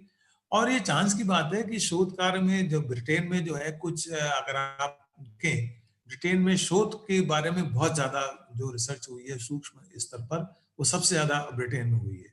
और इस सूक्ष्म रिसर्च से मतलब अक्टूबर में जाके ये डिटेक्ट हुआ, oh there is a new variant also. तो ये नहीं कि एकदम से कोई नया आ गया, वास्तव में इसकी पहचान ही अक्टूबर में हुई। इसलिए जो भी अक्टूबर से अभी देखेंगे सितंबर से रादर, जो भी सितंबर से ब्रिटेन से अगर जो आए हैं हिंदुस्तान में, उनकी जांच होनी चाहिए, जो देश में कहीं भी जानी चाहिए कि वास्तव में था तो तभी ये, लेकिन उस समय डिटेक्ट नहीं हुआ था कि एक नया स्ट्रेन भी आ गया। सो ये पेंडेमिक एक नया तरह का यूनाइटेड किंगडम में आया और जो कि धीरे धीरे मिड दिसंबर तक फैलने लगा। So there is a significant increase in the rate of infections by kidney. मतलब ऐसा देखा गया है कि जब ये कोविड-19 लगभग समाप्त हो गया, लॉकडाउन कर दिया, तो फिर अचानक एक जगह पर, केंट एक जगह है यूएस ब्रिटेन में, केंट में अचानक रोगी बढ़ने क्यों लगे, ये क्या हो गया? तब वहां जाके मालूम चला कि देयर इज न्यू स्ट्रेन। और ये क्या कहलाता है? This is because of changes in one of the proteins, one of the spike जो उसका है, उसके ग्लाइकोप्रोटीन में कुछ चेंज हो गया। और ये जो है इसकी जो स्पाइक की जो प्रॉपर्टी है वो ACE2 में चिपकने की बहुत ज्यादा हो गई। मतलब एक तो होता है कि आप भी जानते हैं ना, कांटा होता है, कांटे भी कई प्रकार के होते हैं। कुछ कांटे तो बड़ी मुश्किल से जुड़ते हैं, कुछ कांटे ऐसे होते हैं कि आपके चिपक जाते हैं तुरंत।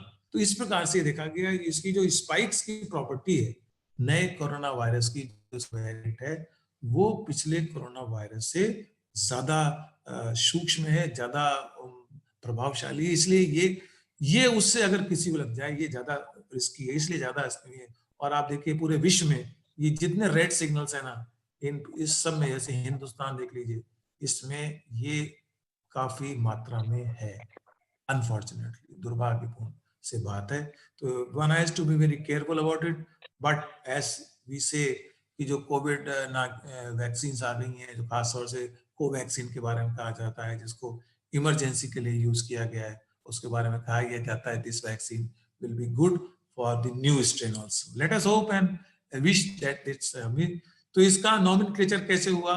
Is a multiple name in government media commonly called as, market में यूके कोविड-19, यूके में सबसे पहले पाया गया तो इसको यूके कोविड। और इसका जो वेरिएंट या variant UK corona virus, variant among other names, right, जैसे वी कर दिया इसको। और दिसंबर में हुआ, इसका पब्लिक हुआ। इसका नाम जो वास्तव में जो पाया गया न्यू वेरिएंट, वो एक्चुअली एक साइंटिस्ट है मीराचंद, उसने शी आल्सो रिपोर्टेड, तो उसने एक नया नाम दिया इसको, and that is how this is being corona virus. इसका डिटेक्शन वास्तव में दिसंबर 2020 में और ज्यादा गंभीर से हुआ जब फैलने लगा। जब केंट एक जगह बताई ना, केंट में इन्फेक्शन रेट बढ़ने लगा। भाई कैसे बढ़ने लगा, जबकि सारे देश में हर जगह तो इसका वायरस का इफेक्ट कम हो गया। तो ये कौन सी जगह है जहां बढ़ गया? तो मालूम चला वहां पर ही नया वायरस था। वास्तव में the two earliest genome that belong to this range were collected 30 सितंबर को किए थे कैंट में, another 30 सितंबर। लेकिन सीक्वेंसिंग जो उसकी हुई वो इतनी समय लगा उसको बनाने में, तो 15 दिसंबर के आसपास इसकी सीक्वेंसिंग हुई, तो अल्टीमेटली पाया गया फिर बहुत से स्कॉटलैंड और वेल्स में भी पाया गया और फिर 4 अदर कंट्रीज पाया गया। तो इस प्रकार से अगर हम देखें तो बैकवर्ड देखें, ट्रेसिंग करें, it is a genetic evidence suggest that this variant emerge in September 2020। सितंबर 2020 में डिटेक्ट हो गया था and then circulated at very low levels in population until mid November. So धीरे धीरे फैलता रहा, ये लोगों को मालूम नहीं चला और बाद में जो है it apparent in the public health in England, जबकि इन्फेक्शन रेट जो था वो कैंट में बढ़ गया। तो उसको बाद में लिंक किया गया और फिर लंदन में और एसेक्स में बढ़ना गया। So the first was detected in Kent but it never known where it originated. तो ये वायरस से, ये जो खास बात है उसकी जेनेटिक्स क्या है, it is a variant of corona virus, VOC, variant of corona virus. तो basically it is change in the amino acids, जो इसके स्पाइक्स मैंने बताया ना ग्लाइकोप्रोटीन्स होते हैं, तो स्पाइक्स में जो प्रोटीन्स होते हैं उसमें चेंज आ गया है और detected spike glycoprotein according to genome consortium. So VOC variant of corona virus is defined by 23 mutations and 13 non-synonymous mutations and 4 deletions and 6 synonymous। तो वायरस वैसे भी आपने सुना होगा, आप एज ए टीचर आप एज ए पार्टनर जानते होंगे, वायरस म्यूटेट करता ही रहता है, it's a natural phenomena, it gets mutated. और इसकी जो ट्रांसमिशन जो होती है, वो थ्रेड जो होती है वो बताया गया, इसका नाम रखा गया new and emerging respiratory virus threads advisory group बना, इसको शॉर्ट में नर्व टैग कहते हैं। सो इसने 18 दिसंबर को ये मालूम किया कि yes there is a increase in transmission, distribution इसका जो है वो ज्यादा है, इसका मल्टीप्लिकेशन ज्यादा हो जाता है। अगर जो कोविड-19 के वायरस से ज्यादा जल्दी से ये डिवाइड करता है, मल्टीप्लाई करता है, और उस मल्टीप्लाई करने के कारण, सो डिवाइड करने के कारण ये ज्यादा तेजी से फैलता है और इस कारण से इसका प्रभाव ज्यादा हो जाता है। So one has to be very careful इसके बारे में। तो ये कोरोना वायरस जो अब नया आपको यूके कोविड है या VOC variant of corona virus है 2020, और ये 12 दिसंबर को पहले हुआ था और अब बाद में इसकी रिपोर्टिंग जो है कि 1 जनवरी से शुरू हो गया, रिपोर्टिंग करी लोगों ने, तो इसलिए इसका वेरिएंट का नाम हो गया।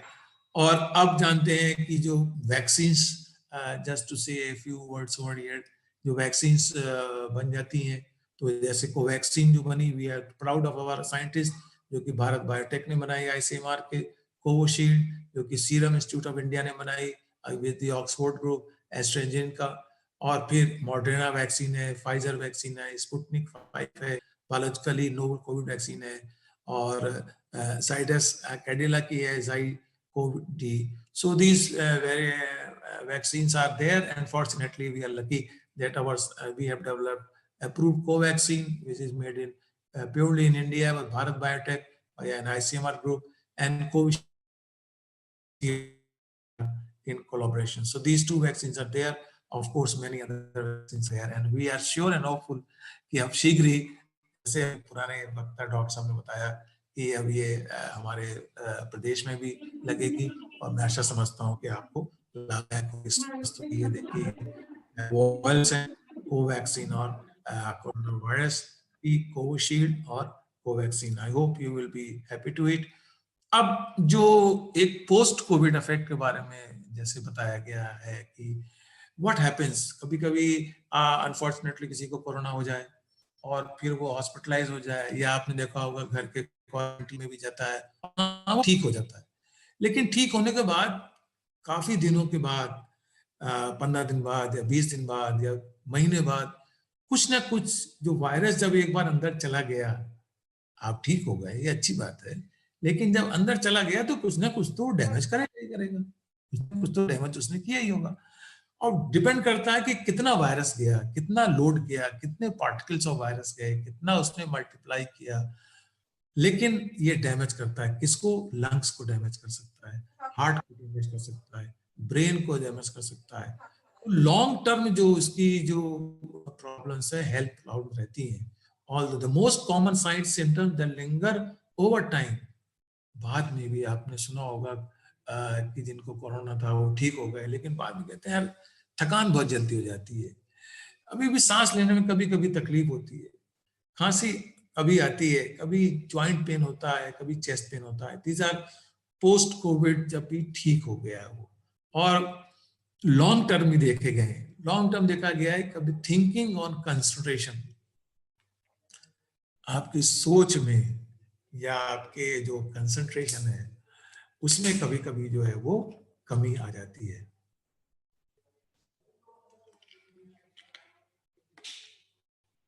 इसको वास्तव में ब्रेन फॉग भी कहते हैं, दिमाग में एक अंधेरा सा, एक फॉग आ गया है ना। तो this is long term quite possible, depression हो जाता है, या मसल पेन, हेडेक, फीवर कभी आ जाता है, या हार्ट की पाल्पिटेशंस बढ़ जाते हैं। सो कार्डियोवैस्कुलर, रेस्पिरेटरी, रीनल, और स्किन में रैशेज आते हैं, हेयर लॉस हो सकता है, न्यूरोलॉजिकल, स्मेल, ये आपने सुना होगा कि जिन्होंने कहा कि यार मुझे बहुत दिनों से कुछ किसी चीज की स्मेल नहीं आ रही, these are actually the science that there is some corona here. तो इन सब में हो जाता है। और जब एक बार बीमारी हो जाती है ना किसी को, और ऐसी बीमारी हो जाए जिसकी दुनिया भर में चर्चा हो, महामारी हो, तो एक साइकोलॉजिकल, जैसे डॉक्टर साहब ने बताया और सब बताते हैं, साइकोलॉजिकल भी हो जाता है। तो आप इन सब से दूर रहिए। अब आप निश्चिंत रहिए कि अपने आप को प्रिकॉशन जरूर लेनी चाहिए, और उस प्रिकॉशन की बहुत आवश्यकता है अपने को लेने के लिए। और तो मैं तो ये कहता हूँ कि वास्तव में हमको चाहिए, प्रिवेंटिंग कोविड-19 क्या है? The best way to prevent this long-term complication is to prevent COVID-19. So preventing COVID-19 infection in youth, adult, mask पहनिए, 2 गज की दूरी रखिए, और हैंड वॉश कीजिए, अवॉइड क्राउडेड एंड कन्फाइंड, ये नहीं कि बंद कमरों में रहिए, ओपन स्पेस में रहिए। तो ये जो अभी देखा होगा ना आपने, जैसे हमारे यहाँ यूथ के लिए विशेष तौर से कह रहा हूँ, और लोग भी होते हैं ना, जैसे कहते हैं ना कि वो हेलमेट लगाना जरूरी है जब ड्राइव करें टू व्हीलर, लेकिन हमारे यहाँ हीरो होते हैं ना, मोटरसाइकिल पे चला रहे हैं, वो स्कूटर पे चला रहे हैं, उसको टांग तो लेते हैं, हेलमेट को लगाते नहीं है। उसी तरह से आजकल देखा है कि मास्क जो है पब्लिक प्लेस पे जाते तो हैं, लेकिन वो गले में लटका रहता है, जहां होना चाहिए वहां नहीं होता। तो मैं सभी कहूंगा कि देखिए 4 चीजों का जरूर ध्यान रखिए। एक तो आप मास्क लगाइए, 2 गज की दूरी रखिए, और हैंड वॉश करते रहिए। और तीसरे चौथे में एक अपने आप से जोड़ता हूँ कि एक जो रामायण की चौपाई है वो जरूर ध्यान में रखिए, तो आप निश्चिंत रहेंगे। वो चौपाई है, अल्टीमेटली होइए वही जो राम रचि राखा, जो ईश्वर की मर्जी होगी वो होगा, लेकिन प्रिकॉशन लेना अपना काम है, अपनी बात है। तो मैं आयोजकों से कहना चाहूंगा, अगर समय हो तो मैं आगे करूं, ना समय मेरा हो गया हो तो आप मुझे निर्देशित करें। तो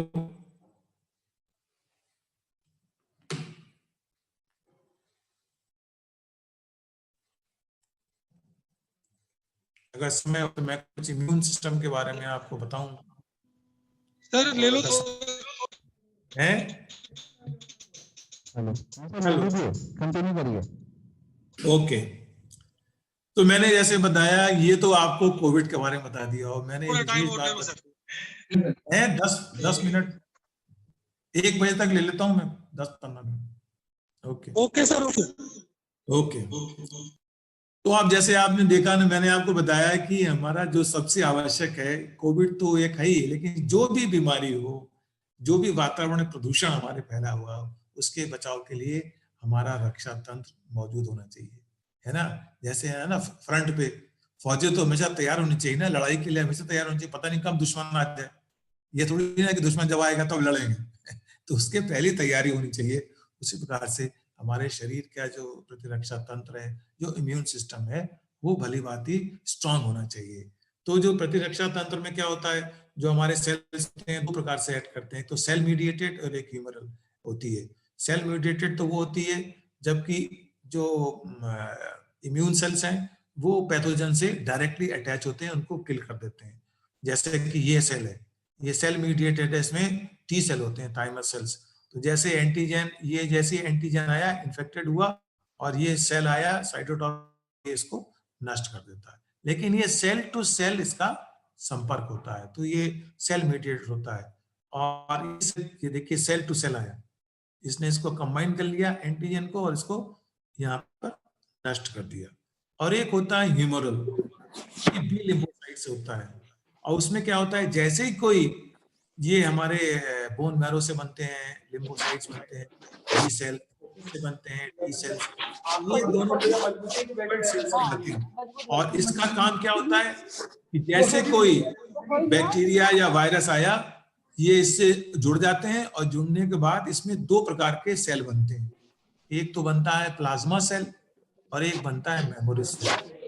प्लाज्मा सेल जो है वो एंटीबॉडी बनाता है, एंटीबॉडी जो एंटीजन आया उसके प्रति नष्ट करने के लिए। अगर कोरोना वायरस के ड्रग्स आ गए, एंटीबॉडी बन गई। और एक बन जाती है इसकी मेमोरी सेल, यानी अब इसको याद रहेगा, कभी जो वैक्सीन देते हैं उसमें या तो एंटीबॉडी देते हैं या इस सेल को स्टिमुलेट कर देते हैं ताकि इसके मेमोरी सेल्स बन जाए। तो जैसे नेक्स्ट आएगा वो बन जाएगा। ये इस एंटीबॉडी का स्ट्रक्चर है। हमारे शरीर में विभिन्न प्रकार की एंटीबॉडी होती हैं। ये इम्यूनोग्लोबिन 5 प्रकार के होते हैं, IgM, A, और ये जैसे देखिए ये बैक्टीरिया या वायरस जैसी आएगा, ये एंटीबॉडीज इसको नष्ट कर देंगे। तो कोरोना वायरस के लिए भी यही कहा गया है कि कोरोना वायरस आता है तो अगर हम उसके प्रति एंटीबॉडीज, हमारे शरीर में इम्यून सिस्टम स्ट्रांग होगा तो एंटीबॉडी उसको जो है वो, ये एंटीबॉडी जो है बन जाएगी। और अगर इसके तब मेमोरी सेल बन जाएंगे, नेक्स्ट टाइम जब भी कोरोना आएगा तो उसको जुड़ जाएंगे। तो जो वो हमारे प्लाज्मा में रहती है, ब्लड में प्लाज्मा में रहती है। इसीलिए कहा गया है कि जो पेशेंट्स, पहले कहा गया था जो पेशेंट्स कोरोना वायरस अफेक्टेड थे वो ठीक हो गए हैं तो उनका ब्लड प्लाज्मा में एंटीबॉडीज होंगी, तो उसके ब्लड को लेकर हम दूसरे डायबिटीज की मीटिंग चलेगी, अभी तक भी चल रही है, नष्ट हो जाएगा। तो प्लाज्मा थेरेपी कहते थे, हालांकि यूज बड़ा लिमिटेड हो गया। को बूस्ट करने के लिए, लास्टली इम्यून सिस्टम को अगर आप बूस्ट करना है तो बेसिकली आपको अपने डाइट पर, भोजन पर ध्यान देना होगा। और बहुत से हमारे नेचुरल प्रोडक्ट्स हैं जिसके कारण से हम इम्यून सिस्टम को बना सकते हैं, लाइक होल प्लांट फूड कहते हैं। कंपैरेटिवली अगर आप प्लांट फूड लेंगे तो बहुत सारे प्लांट फूड्स जो हैं वो एंटीऑक्सीडेंट की तरह काम करते हैं, तो काम करेंगे, which are rich in entire system को। मैं थोड़ा सा समय का ध्यान कर रखे आई विल जस्ट इट। बहुत सी हर्ब्स होती हैं, they are very good for the ones. Eat more healthy fat diet कीजिए आप, और so that limit your dietary fat, long term consumption of fatty foods and oil impaired. तो ये fatty foods को कम खाइए और अवॉइड पेस्ट्रीज, कुकीज और वेजिटेबल ऑयल और पुअर मैनेजमेंट। और आयरन के लिए बहुत सारे चीजें हैं, करक्यूमिन, हल्दी तो आप सभी जानते हैं रामबाण है। और अगर आप भोजन में तो हल्दी खाते ही हैं, सब्जी बनती है हल्दी बनती है, दाल में भी कभी हल्दी डालते ही हैं। और लेकिन अगर आप कहते हैं ना, अम्मा दादी पहले कहती थी चोट लग जाए बेटा दूध में हल्दी डाल लो, तो हल्दी is a very good product. And अब इतना हिंदुस्तान में पोल्यूशन होता है लेकिन फिर भी प्रोटेक्टेड रहते हैं, तो उसका एक रीजन है कि खाना भोजन जो बनाते हैं उसमें हल्दी, गरम मसाला, तमाम तरह की चीजें डालते हैं जो वास्तव में they have antioxidant properties and they increase the immune system. Garlic for example है ना, लहसुन खाते हैं हम लोग, पहले कहते हैं हम लोग, अभी भी कहते हैं कि कच्चा थोड़ा सा लहसुन सुबह मॉर्निंग में खा लीजिए सोने के उठते ही, तो आपको बहुत सारे फैट्स की प्रॉब्लम सॉल्व हो जाएगी। ऑल्सो बहुत सारे न्यूट्रिएंट्स होते हैं, रिच सोर्सेज होते हैं जिसमें कि जैसे अभी कहा गया जिंक, सेलेनियम, आयरन, ये 3 चीज जो होती हैं वो needed for cellular repair, growth and immunity. अभी डॉक्टर साहब ने बताया। अब आप खुद ही ध्यान दीजिए, पहले क्या होता, पहले जब आप किसी डॉक्टर के पास जाइए तो वो विटामिन बी कॉम्प्लेक्स दे देता है। आजकल वो ऐसे ड्रग देता है जिसमें कि एंटीऑक्सीडेंट होते हैं, जिसमें जिंक होता है, सेलेनियम होता है, आयरन होता है। तो इस तरह के जो प्रोडक्ट्स हैं, जो भी रिच सोर्सेज हैं, बीन, नट्स, योगर्ट और डेयरी फूड, सी फूड और ब्रोकोलाई, garlic, these are all good in these products. और ब्रोकोलाई, बीन्स हो गए, लेंटिल्स, दाल खाते हैं, ग्रीन वेजिटेबल्स खाते हैं, विटामिन्स इंपॉर्टेंट है जिसमें कि B6, B12, vitamin A, C, D और E, ये तमाम तरह के विटामिन्स इंपॉर्टेंट हैं। और विटामिन C आजकल कहते हैं ना हम लोग, मैं भी करता हूँ, और मैं सुबह उठने से पहले नींबू पानी पीजिए आप, है ना, before taking anything, because vitamin C gives you a lot of protection as a supplement। और B12 बारे में कहा जाता है, विटामिन D के बारे में कहा जाता है। So all these immune system को अगर हमारा अच्छा रहेगा तो हम इसको वायरस से हम प्रोटेक्ट रह सकते हैं, and that is very important over here. So because B3 is a highly lung protective, right? Niacin, B3. So you are requested omega-3 fats के बारे में, योगर्ट, दही खाइए खूब, राइट, B12 बहुत होता है।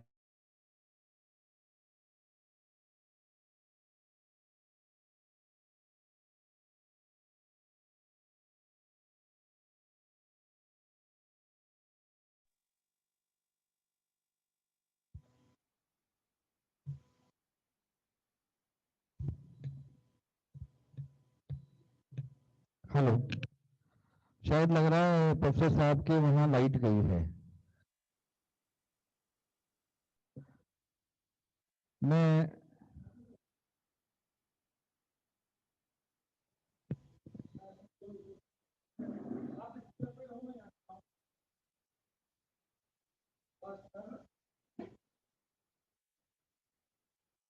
बोलो सर।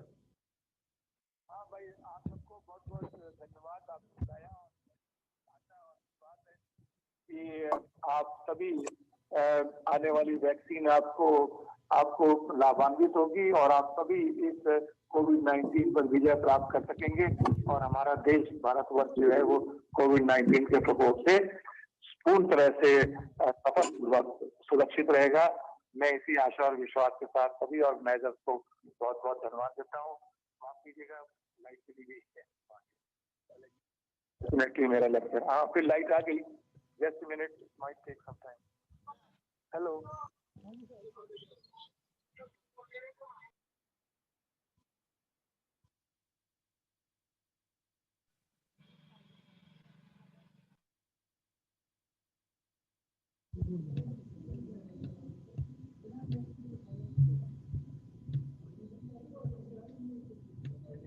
हेलो हेलो, अभी आप प्रोफेसर अशोक कुमार जी को सुन रहे थे। बहुत ही ज्ञानवर्धक विस्तृत रूप से उन्होंने वायरस के बारे में बताया, वायरस से होने वाले बीमारियों के बारे में बताया, उनकी पूरी स्ट्रक्चर पर बहुत डिटेल से प्रोफेसर कुमार ने बात करी।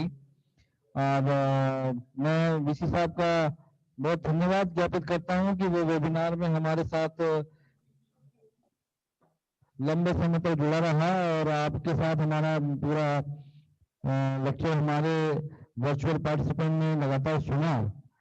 पूरी जानकारी के साथ साथ आपने वायरस से होने वाली जितनी भी बीमारियां उनको कवर किया और किस तरह से पोस्ट कोविड इम्यूनिटी गेन कर सकते हैं उस पर भी आपने विभिन्न प्रकार के डाइट्स और एनवायरनमेंट के जो फैक्टर्स हैं वो बता करके हमारे सभी पार्टिसिपेंट को बहुत लाभान्वित किया है। डॉक्टर साहब, मैं प्रोफेसर अशोक कुमार जी का एक बार फिर हार्दिक मैं जुड़ गया हूँ ऐसे कोई, हाँ आप thank you very much sir. आप लाइट आ गई, आप दिख रहे हैं हमें, जी और जी आपका बहुत बहुत शुक्रिया सर।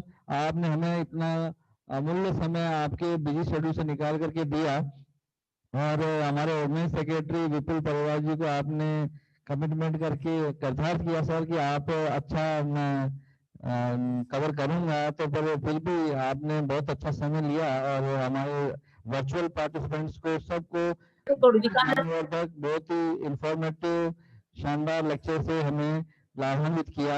बहुत धन्यवाद sir. Thank you thank you thank you thank you.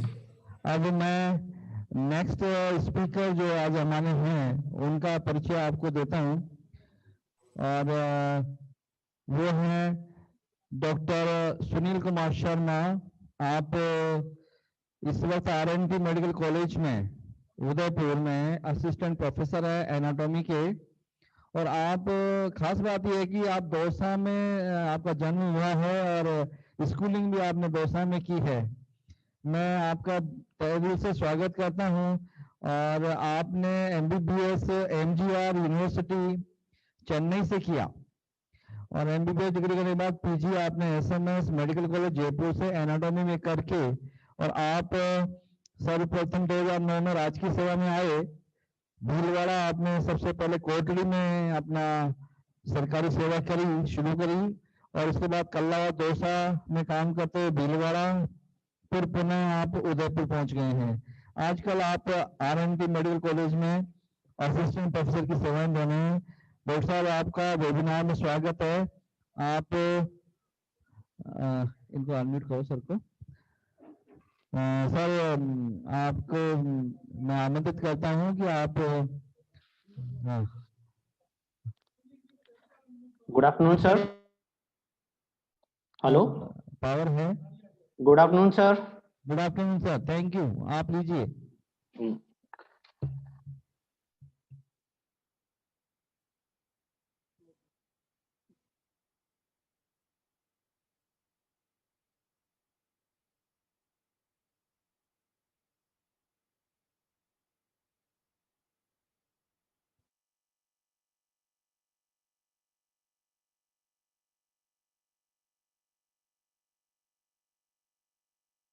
Doctor R D Meena और डॉक्टर अशोक जी ने पूरी जानकारी आपको कोविड के बारे में दे दी है। अब मैं आपको संक्षिप्त रूप में जो पोस्ट कोविड इफेक्ट है, पोस्ट कोविड सिंड्रोम है, उसके बारे में बताना चाह रहा हूँ। ये सारी चीजें, जैसे मैं यहाँ पे कोविड इंचार्ज के रूप में काम कर रहा हूँ यहाँ पे आरएनटी मेडिकल कॉलेज में, करवाने की यहाँ पे हम जो डेली टू डेली चीजें देख रहे हैं वो चीजें मैं आपसे डिस्कस करूंगा। उससे पहले मैं आपको बता दूं कि कोविड बेसिकली जो हो रहा है हमारा 2019 में, इसका उद्भव चाइना से हुआ और पूरे वर्ल्ड में अब इस वक्त लगभग 222 कंट्रीज इससे अफेक्टेड हो चुके हैं। और आज के सुबह का डाटा मेरे पास है 8.79 करोड़ 8.79 करोड़ लोग इससे अफेक्टेड हो चुके हैं और उसमें से रिकवरी रेट पूरे वर्ल्ड की 72%, लेकिन हमारे इंडिया की रिकवरी रेट 96% है, जिसमें भी हमारे राजस्थान की रिकवरी रेट अगर हम देखें तो वो हमारे इंडिया से भी कुछ पॉइंट परसेंटेज में ज्यादा है, जो कि बहुत बहुत बहुत अच्छी चीज है। लेकिन ये चीज हो क्यों रही है? ये चीज हो क्यों रही है? क्योंकि हमारी इम्यूनिटी पहले से ही, हम जो हल्दी, अदरक, लहसुन इन चीजों का इस्तेमाल कर रहे हैं उसकी वजह से पहले ही ज्यादा है, पहले ही हमारी इम्यूनिटी बहुत अच्छी है। ये चीज हम बाद में डिस्कस करेंगे। हम अभी डिस्कस कर लेते हैं पोस्ट कोविड सिंड्रोम के बारे में, जो बेसिकली अभी एक नई टर्म आई है। हम जब लिटरेचर को खंगालते हैं इस चीज के लिए, तो हम देखते हैं कि अगर वर्ल्ड लेवल की मैं बात करूं तो यूके की रिसर्च कहती है कि 10% इंडिविजुअल जो रिकवर होने के 2 से 3 महीने बाद भी कंप्लेंट कर रहे हैं कि उनको कंटिन्यूअस सांस लेने में परेशानी हो रही है, उनको कंटिन्यूअस फैटिग हो रहा है, थकावट है, वो थोड़ा सा भी चल फिर नहीं पा रहे हैं, थोड़ा सा आधा किलोमीटर चलेंगे थक जाएंगे, सीढ़ियां नहीं चढ़ पा रहे हैं, सांस लेने में बहुत ज्यादा परेशानी हो रही है, रात में उठ के बैठ जाते हैं, body pain, joint pain continuous बना रह रहा है, कहते हैं कि मुझे कमजोरी आ रही है। ये सारी चीजें क्या है? ये सारी चीजें पोस्ट कोविड सिंड्रोम की तरफ इशारा कर रही है। और यूके का डाटा कह रहा है कि सिर्फ 11%, लेकिन जो यूएसए का डाटा है वो बड़ा अलार्मिंग है। वो कह रहा है कि 70 से 80% individual even after 3 months of recovery वो अभी पोस्ट कोविड सिंड्रोम से अफेक्टेड है। और वहां पे सबसे ज्यादा चीजें क्या आ रही है? Brain fog. जैसा मेरे पूर्व वक्ता डॉक्टर अशोक कुमार सर ने विस्तृत रूप से आपको इस चीज की जानकारी दी है कि ब्रेन फोग क्या चीज है। ब्रेन फोग में हमारा बेसिकली कंफ्यूजन हो जाता है, कंसंट्रेशन हम किसी चीज के नहीं कर पाते, हमारी मेमोरी लॉस हो जाती है, हम ये चीजें रख के भूल जाते हैं कि ये चीज मैंने कहाँ रखी थी, मुझे किसी से क्या बात करनी है, ये सारी चीजें, ये चीजें ब्रेन फोग में आती है। उसके बाद फैटिग, थकावट, उसके बाद शॉर्टनेस ऑफ ब्रेथ, उसके बाद joint pain, headache, rash, skin पे कहीं पर भी चकत्ते बन गए, हमारे को किडनी में समस्या हो रही है, यूरिन पास करने में समस्या हो रही है। और ये सारी चीजें किस में ज्यादा हो रही है? जिनको कोमोर्बिडिटी पहले से है। कोमोर्बिडिटी मतलब जिनको डायबिटीज पहले से, जिनको हाइपरटेंशन पहले से, जिनको कार्डियोवास्कुलर डिजीज पहले से, ये सारी चीजें हम देख रहे हैं। और हमारे एम्स के डायरेक्टर डॉक्टर रणधीर गुलेरिया वो खुद इस चीज को स्वीकार कर चुके हैं कि पिछले 3-4 महीने से हमारे देश में इस तरह के केस बढ़ रहे हैं जो पोस्ट कोविड सिंड्रोम की तरफ इशारा कर रहे हैं। और जो हमारे मेदांता हॉस्पिटल है, कार्डियक हॉस्पिटल, बहुत बड़ा, जो डॉक्टर नरेंद्र उन्होंने अपने हॉस्पिटल मंदांता हॉस्पिटल में 55 पेशेंट्स पे एक स्टडी वो कर रहे हैं। और वो कह रहे हैं कि जो पोस्ट कोविड रिकवरी पेशेंट बाद उनके पास आए, 55 पेशेंटों की उन्होंने स्टडी की है। और वो कह रहे हैं कि उनमें से जो 10% पेशेंट है उनमें significant changes in their myocardium. Myocardium basically heart के ऊपर की कवरिंग होती है। हार्ट के ऊपर की कवरिंग मायोकार्डियम में अगर मायोकार्डाइटिस मतलब इन्फ्लामेशन हो गया तो हार्ट ढंग से पंप ही नहीं कर पाएगा खून शरीर में। अब तो देख लिए उसकी वजह से हम, और दूसरी परेशानियां, जब शरीर में ब्लड ही सही तरीके से नहीं पहुंच पाएगा तो कितनी परेशानियां होने वाली आप सोच लीजिए। तो ये तो मैंने आपको इंडिया में जो रिसर्च चल रही है उसके बारे में बताया।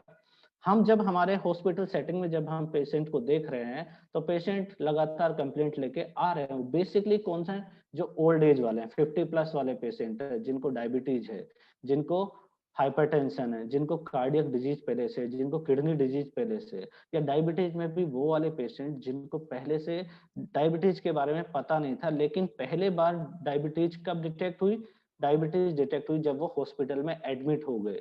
हॉस्पिटल में एडमिट हो गए और जब उनका HbA1c लेवल इन्वेस्टिगेशंस हुई तो उनको डायबिटीज डिटेक्ट हुई। और जब हमने उनको स्टेरॉइड दिया, स्टेरॉइड से और फर्दर उस दवा का साइड इफेक्ट हुआ और डायबिटीज और ज्यादा बढ़ गई। वैसे पेशेंट जब रिकवर होके घर पहुंच गए वो पूरी तरह रिकवर अपने आप को महसूस नहीं कर पा रहे। क्लिनिकली तो वो हमारे लिए नेगेटिव हो गए, लेकिन उनको थकावट कंटिन्यू बनी रही है, उनको थकावट कंटिन्यू बनी हुई है, उनको बॉडी पेन कंटिन्यू बना हुआ, उनको हेडेक है, जॉइंट पेन है। ये इतनी समस्याएं डेली टू डेली हम देख रहे हैं। और इन सब चीजों को देखते हुए हमारे गवर्नमेंट ऑफ इंडिया ने 13 सितंबर 2020 को पोस्ट कोविड मैनेजमेंट प्रोटोकॉल के नाम से एक नई गाइडलाइन जारी कर दी कि भैया हर जगह बहुत सारे पोस्ट कोविड वाले पेशेंट हमारे पास बहुत सारे आ रहे हैं। और उन्होंने जो पोस्ट कोविड फॉलोअप प्रोटोकॉल बनाया, हर हॉस्पिटल को, हर मेडिकल कॉलेज लेवल पे एक सेपरेट सेक्शन बनाया गया जहाँ पे सीनियर डॉक्टर्स बैठते हैं, जिनमें कार्डियोलॉजिस्ट होते हैं, जिनमें नेफ्रोलॉजिस्ट होते हैं, जिनमें फिजिशियंस होते हैं, जिनमें न्यूरोलॉजिस्ट होते हैं, जिनमें यूरोलॉजिस्ट होते हैं। ये सारे एक्सपर्ट्स वहां बैठते हैं क्योंकि पोस्ट कोविड में किसी भी तरह की समस्या के साथ पेशेंट आपके पास आ सकता है और उसको जो समस्या हो रही है उसके लिए एक अलग से उस पोस्ट कोविड जब मैनेजमेंट की जब कमेटी गठित की गई वहां पर एक अलग से आयुष वाली टीम भी बिठाई गई। आयुष वाले डॉक्टर्स मींस आयुर्वेद वाले डॉक्टर्स, वो भी आपको सजेस्ट कर रहे हैं कि आपको किस तरह की लाइफस्टाइल अपनानी है। इस तरह की चीजें हमारे लेवल पे हम कर रहे हैं। तो बेसिकली जब हम बात कर रहे हैं कि जब पोस्ट कोविड में पेशेंट कंप्लेंट लेके आ रहा है शॉर्टनेस ऑफ ब्रेथ, वो हो क्यों रही है? तो लंग्स में जो हमारी लंग्स की पेरेन्काइमा होती है, जब हम एल्वियोलाई का स्ट्रक्चर पढ़ते हैं, बेसिकली हमारा लंग्स क्या है? स्पंज जैसा स्ट्रक्चर है। स्पंज जैसा स्ट्रक्चर है, उसमें बहुत सारी छोटी छोटी कैविटीज है जिसमें हमारी रेस्पिरेटरी एपिथेलियम की लाइनिंग होती है। उस लाइनिंग से हमारा गैसियस एक्सचेंज होता है, ऑक्सीजन हमारी बॉडी में आती है, खून में मिलती है, और ब्लड वेसल्स के थ्रू पूरी बॉडी में जब वो ऑक्सीजन पहुंचेगी तो हमको एनर्जी मिलती है। सेलुलर लेवल पे हमारी बायो एनर्जेटिक मैकेनिज्म काम करती है। हम हर सेलुलर लेवल पे ग्लूकोज का अपटेक फ्रॉम ब्लड होता है, ऑक्सीजन आ रही है, माइटोकॉन्ड्रिया से एनर्जी प्रोडक्शन हो रहा है, एटीपी बन रहा है। ये दो जगह। यहाँ पे क्या हो रहा है? पहली चीज तो लंग्स वाले लेवल पे क्या हो रहा है? जो हमारी एल्वियोलाई है उसके एल्वियोलाई में इन्फ्लामेशन हो गया, जो हमारी रेस्पिरेटरी एपिथेलियम है उसमें इन्फ्लामेशन हो गया। इन्फ्लामेशन हो गया, वो पूरी तरह रिकवर नहीं हो पा रहा और उसमें स्कैरिंग हो रही है। स्कैरिंग होने के बाद मतलब घाव बन गया, वो उस पे हमारे पास स्कार बन गया। अब स्कार बन गया, वो पूरी तरह रिकवर नहीं हो पा रहा, वहां पे फाइब्रोसिस हो गई। तो जो हमारा स्पंज लाइक जो हमारा स्ट्रक्चर था लंग का, अब वो थोड़ा हार्ड हो गया। अब उसकी जो हमारे को बॉडी में ऑक्सीजन एब्जॉर्बिंग कैपेसिटी थी वो कम हो गई है। अब आप खुद देखिए, लंग लेवल पे अगर ऑक्सीजन एब्जॉर्बिंग कैपेसिटी कम हो गई तो हमारी पूरी बॉडी को कितना कम डिस्ट्रीब्यूट होने वाला है। हालांकि ये सब पेशेंट में नहीं हो रहा है, लेकिन खासकर जो ओल्ड एज वाले पेशेंट है, जो 50 प्लस है, जिनको हमारी कोमोर्बिडिटीज है, उन वाले पेशेंट्स में ये समस्या ज्यादा देखने को मिल रही है। इवन कुछ यंग पेशेंट्स में भी ये समस्या देखने को मिल रही है, लेकिन ये इतनी ज्यादा सिग्निफिकेंट नहीं है। ये जो लंग फाइब्रोसिस, लंग इन्फ्लामेशन वाली समस्या आ रही है, बेसिकली ओल्ड एज में ही हमारे पास ज्यादा आ रही है। उसके बाद दूसरी चीज क्या हो रही है, हमारे हार्ट की जो मायोकार्डियम है उसमें इन्फ्लामेशन हो रहा है। ये इन्फ्लामेशन बड़ी गजब की चीज है। बेसिकली ये हमारे को इम्यूनिटी की तरफ इशारा कर रही है कि हम किसी भी ऑर्गेनिज्म के लिए हमारी बॉडी जब प्रतिरक्षा तंत्र एक्टिवेट होता है तो वहां पे जो लिम्फोसाइट और जो हमारी लिम्फोसाइट हमारी बॉडी की तरफ से, इम्यून सिस्टम की तरफ से उस particular micro organism, bacteria, virus या कुछ भी हो सकता है, उस पर अटैक करती है और वहां पे एक इन्फ्लामेटरी कैस्केड सक्रिय हो जाता है, जिसकी वजह से उस पर्टिकुलर जो हमारे शरीर में बाहर से इन्वेड हुआ है बैक्टीरिया, वायरस, उसका खात्मा हो जाता है। यहाँ पे वो प्रक्रिया बहुत ज्यादा एक्टिवेट है। हार्ट के मायोकार्डियम में भी इन्फ्लामेशन हो गया, अब वहां पे सूजन आ गई बेसिकली। अब हार्ट अच्छे से पंप नहीं कर पाएगा, अच्छे से कॉन्ट्रैक्शन और रिलैक्सेशन नहीं हो पाएगा, तो उसकी वजह से क्या होगा, उसकी वजह से पूरी बॉडी को ब्लड की सप्लाई कम होने वाली, अगेन ऑक्सीजन सप्लाई कम हो जाएगी। इन दो कारणों की वजह से शॉर्टनेस ऑफ ब्रेथ कंटिन्यू बनी रह रही है।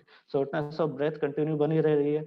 हम ब्रेन फॉग की बात कर रहे हैं। ब्रेन फॉग में मतलब कंफ्यूजन, डिलीरियम, चीजें रख के भूल जाना, ये सारी चीजें हम देख रहे हैं किसमें, पोस्ट कोविड वाले पेशेंट्स में। तो ये चीजें क्यों हो रही है, क्योंकि हमारे पास ब्रेन में वायरस पहुंच चुका है। ब्रेन में वायरस कैसे पहुंचा, ब्रेन में वायरस या तो पहुंचा हमारे रेस्पिरेटरी एपिथेलियम के थ्रू। हमारी ऑल्फैक्टरी नर्व होती है, वो हमारी नाक में ऊपर की तरफ होती है और यही रूट है एंट्री वायरस का।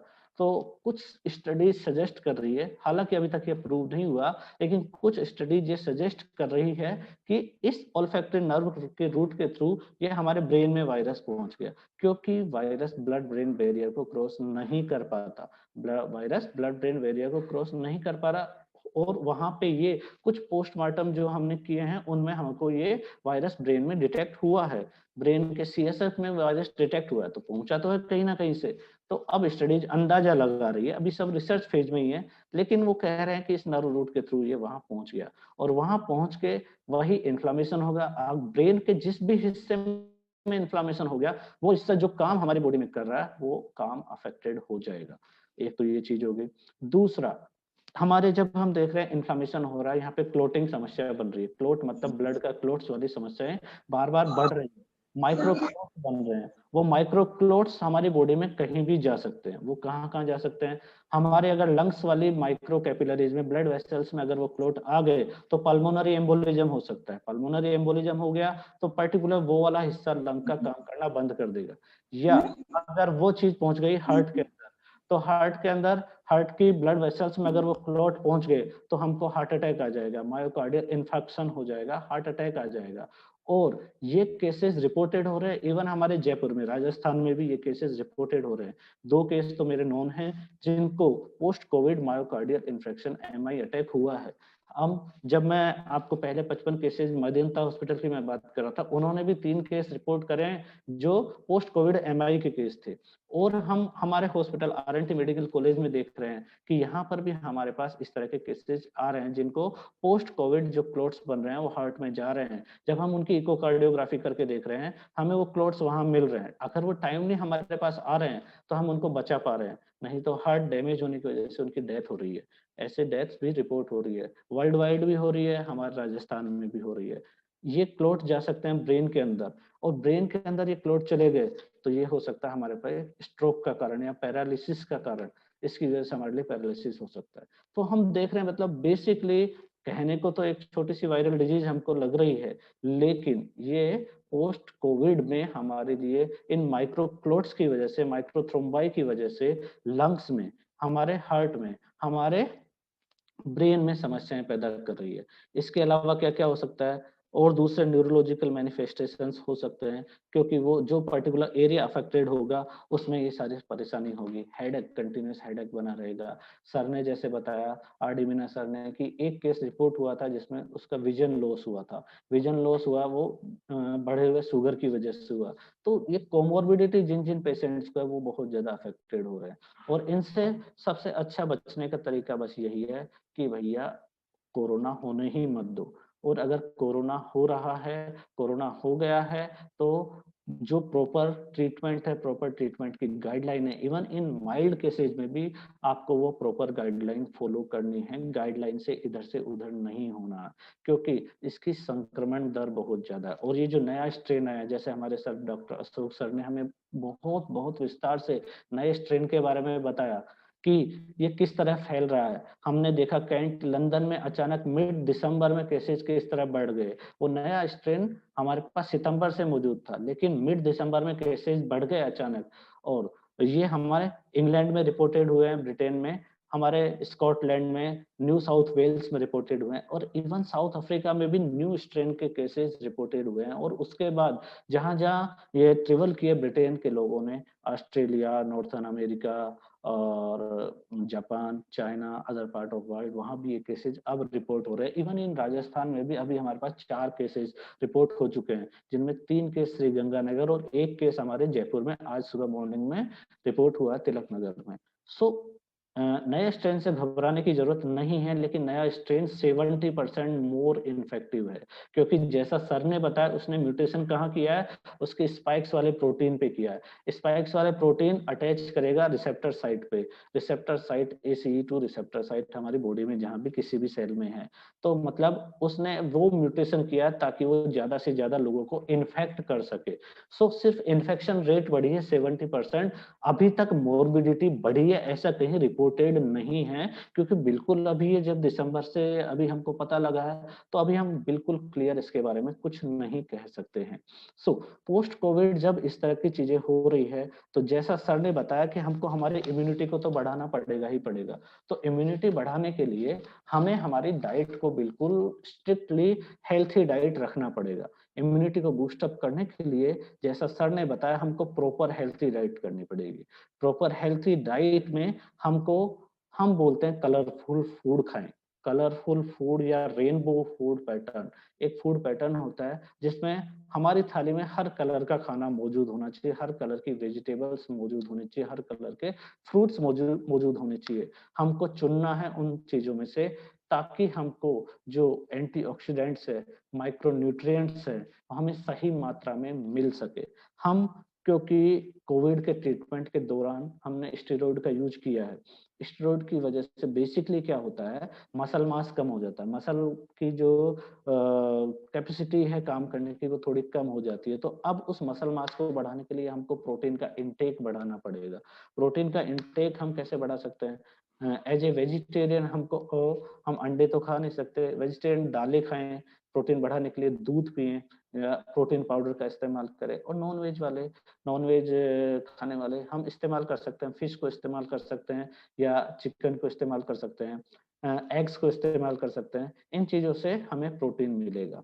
इवन प्रोटीन की मात्रा बढ़ाने के लिए पोस्ट कोविड वाले सीक्वेल में हमारी इम्यूनिटी बूस्टअप करने के लिए हम दूध पाउडर के अंदर हमारा स्किम्ड मिल्क पाउडर भी मिला के इस्तेमाल कर सकते हैं।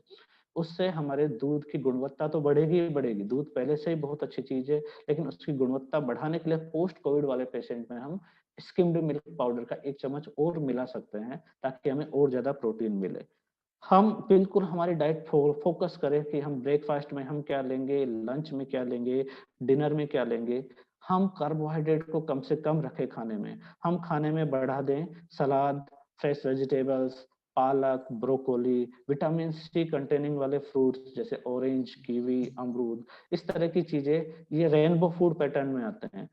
ये सारी चीजें हम बढ़ा सकते हैं। हम चिकन, फिश, मशरूम का उपयोग बढ़ा सकते हैं, और प्रोटीन सप्लीमेंट को हम इस्तेमाल कर सकते हैं।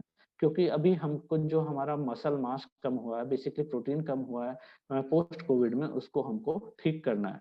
हम डिनर एक बार हर किसी के लिए बहुत चीज इम्पोर्टेंट है कि हम जो डिनर का टाइम है वो शाम को 7 बजे से पहले, 7 साढ़े 7 से पहले हम डिनर कर ले, ताकि जब हम सोने के लिए बिस्तर पे जाए उसके बीच में 2 घंटे का गैप हो। और शाम का खाना हमेशा लाइट होना चाहिए, बिल्कुल हल्का खाना खाना चाहिए, जिसमें हम सूप, सलाद और हल्का फुल्का खिचड़ी दलिया टाइप की चीजें, या फिर हम चिकन, लाइट चिकन ये इस्तेमाल कर सकते हैं। हम ओमेगा 3 फैटी एसिड के कैप्सूल्स इस्तेमाल कर सकते हैं फॉर वेजिटेरियन पर्सन्स जो नॉनवेज नहीं ले रहे हैं, वो ओमेगा 3 फैटी एसिड्स के कैप्सूल्स इस्तेमाल कर सकते हैं। और साथ में हम हमारी डाइट में विटामिन डी के लिए हम 60,000 इंटरनेशनल यूनिट वाले विटामिन डी वाले कैप्सूल वीकली इस्तेमाल कर सकते हैं। और सोने से पहले जरूर से जरूर हल्दी वाला दूध पिएं, ताकि हमारी इम्यूनिटी बढ़े। जैसा प्रोफेसर अशोक सर ने हमें बताया कि करक्यूमिन पाउडर, जो क्यूमिन पाउडर जो हमारा हल्दी पाउडर है, अब उसकी महत्ता पूरे वर्ल्ड ने मान ली है। पहले जिसको हम सिर्फ हम इस्तेमाल करते थे, अब उस हल्दी पाउडर को, अदरक को, लहसुन को विदेशी भी अब मानने लग गए हैं कि भाई ये इम्यूनिटी बढ़ाने के लिए बहुत बहुत जरूरी चीज है। तो ये तो हो गई खाने की बात। पोस्ट कोविड में हम हमारे स्लीप पैटर्न को अच्छे से फॉलो करके रखें, क्योंकि ड्यूरिंग लॉकडाउन पीरियड हम थोड़े से इरेगुलर हो गए हमारे हर बिहेवियर में, क्योंकि रहना हमको घर में ही है। हम देर से सो रहे हैं, देर से उठ रहे हैं, देर से खाना पीना सब कुछ डिस्टर्ब चल रहा है। अब उस लॉकडाउन पीरियड वाली आदत को हमें सुधारना पड़ेगा। हमें एक पैटर्न बनाना पड़ेगा हमारी स्लीप का, क्योंकि अच्छी इम्यूनिटी के लिए 7 से 8 घंटे की नींद बहुत बहुत जरूरी है। साउंड स्लीप बहुत बहुत जरूरी है, क्योंकि ये इम्यूनिटी को बूस्ट अप करती है। क्योंकि जब आदमी सोता है तभी बॉडी की रिपेयरिंग प्रोसेस होती है। तो अच्छे से, क्योंकि अब हम देख रहे हैं लॉकडाउन पीरियड में जब हम घर पे रहने के दौरान हम नेटफ्लिक्स, अमेजन प्राइम, हॉटस्टार पे वेब सीरीज, मूवीज देखने के आदी हो गए घर पे रहने वाले। तो ये चीजें अब सुधारिए। अब हमको हमारा स्लीप पैटर्न तो सुधारना पड़ेगा। उसके बाद हाइड्रेशन को मेंटेन करके रखना है।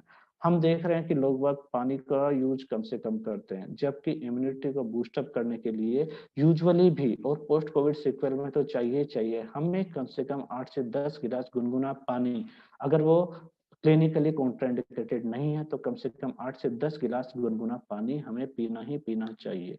और उस गुनगुने पानी में हम लेमन का इस्तेमाल कर सकते हैं, ताकि हम उसको पिएं। साथ में कोकोनट वाटर, जो कि पोटेशियम का बहुत अच्छा सोर्स है, उसका भी इस्तेमाल हम बढ़ाएं। सो बॉडी को हाइड्रेट करके रखेंगे तो हमारी इम्यूनिटी ऑटोमेटिक बूस्टअप रहेगी। साथ में हम वर्कआउट करना बिल्कुल ना छोड़े। डेली 30 से 45 मिनट का वर्कआउट होना चाहिए। हमारी बॉडी को स्ट्रेस नहीं करना, लेकिन हमारी बॉडी की जो एक नॉर्मल कैपेसिटी है चलने फिरने घूमने की, उसको बनाए रखने के लिए हमें 30 से 45 मिनट का वर्कआउट बहुत बहुत जरूरी है, जिसमें हम चाहे तो ब्रिस्क वॉक कर सकते हैं, तेज कदमों से चलना, या कोई छोटी मोटी एक्सरसाइज जो घर पे हम कर सकते हैं वो कर सकते हैं। उसके बाद हमको डी स्ट्रेस करना पड़ेगा। आजकल की लाइफ बहुत ज्यादा स्ट्रेस वाली हो गई है, हर चीज में स्ट्रेस स्ट्रेस स्ट्रेस घूम रहा है। हमें हमारे को डी स्ट्रेस करना पड़ेगा। हमें चिंता फिक्र से दूर रहना पड़ेगा, और इससे दूर रहने का सबसे अच्छा उपाय है घर परिवार के साथ रहना। जब हम घर परिवार में के साथ में रहेंगे, बच्चों के साथ खेलेंगे, हमें अच्छा महसूस होता है। और अब तो विदेशी भी इस चीज को मानने लग गए कि घर परिवार में साथ में रहने से उनको कितना फायदा हो रहा है, उनका मेंटल लेवल, स्ट्रेस लेवल कितना कम हो रहा है, ये चीजें हम जान पा रहे हैं। और साथ में हम कर सकते हैं मेडिटेशन कर सकते हैं, पूजा कर सकते हैं, चैंटिंग कर सकते हैं, जिससे जिस चीज को करने से हमें आराम मिले वो चीजें हम यहाँ पे कर सकते हैं। तो ये चीजें तो ये वाली बात हो गई। अब हम अगर हम बात करें कि जो रेस्पिरेटरी पेशेंट है, जो पहले से अस्थमा वाले पेशेंट है, पोस्ट कोविड में वो क्या करे। पोस्ट कोविड में भैया अस्थमा वाले पेशेंट अपनी दवाइयाँ नियमित रूप से लेते रहिए, इनहेलर नियमित रूप से लेते रहिए। साथ में जो अपने भाप है थोड़ा सा पानी गर्म करके स्टीम इनहेलेशन कंटिन्यू रखिए, ताकि आपकी अस्थमा सीओपीडी वाली समस्या ज्यादा वर्षण ना हो। अब हम बात करते हैं जब हम इम्यूनिटी की, तो इम्यूनिटी जब हमारे पास दो तरह की है, एक्टिव इम्यूनिटी और पैसिव इम्यूनिटी। जैसा सर ने बहुत अच्छे से डिस्क्राइब किया डायग्राम के रूप में कि इम्यूनिटी बेसिकली क्या डिफेंस मैकेनिज्म है हमारी बॉडी की। ये सारी चीजें मैं अभी आपको बताया था पोस्ट कोविड में इम्यूनिटी बढ़ाने के लिए हम क्या क्या करेंगे। पहले तो पोस्ट कोविड क्या होता है, उसमें क्या क्या चीजें हुई, उसको अपन ने ठीक करने के लिए क्या क्या चीजें की, क्या गवर्नमेंट के प्रोटोकॉल थे। अब हम बात कर रहे हैं इम्यूनिटी लेवल के लिए। अब गवर्नमेंट कोशिश कर रही है कि भैया, और हम सब भी जान रहे हैं कि एक बार वैक्सीन आ जाए तो थोड़ा बहुत कोरोना का खतरा हमको कम महसूस हो, हम हमारे रूटीन लाइफ में वापस आ पाए। तो जो वैक्सीन के बारे में लेकिन अभी बहुत सारी भ्रांतियां बनी हुई है कि पहले वैक्सीन डेवलप होने में 5 से 10 साल लगते थे, अभी 1 साल के अंदर ही कैसे वैक्सीन आ गया, ये इफेक्टिव होगा या नहीं होगा, या कहीं गवर्नमेंट के प्रेशर से, पॉलिटिकल प्रेशर से, या पैसा कमाने के उद्देश्य से वैक्सीन कंपनियां काम तो नहीं कर रही है।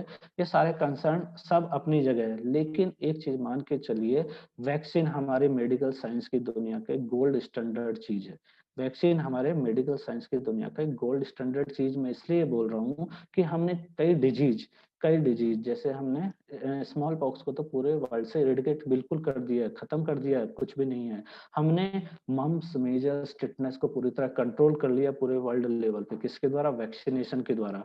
हमने पोलियो को लगभग इरेडिकेट कर दिया वर्ल्ड से। पोलियो अब पूरी तरह लगभग खत्म हो चुका है, कुछ नीदरलैंड, पाकिस्तान वाला हिस्सा बचा है जहाँ पे कुछ एक पोलियो के केस रिपोर्ट हो रहे हैं।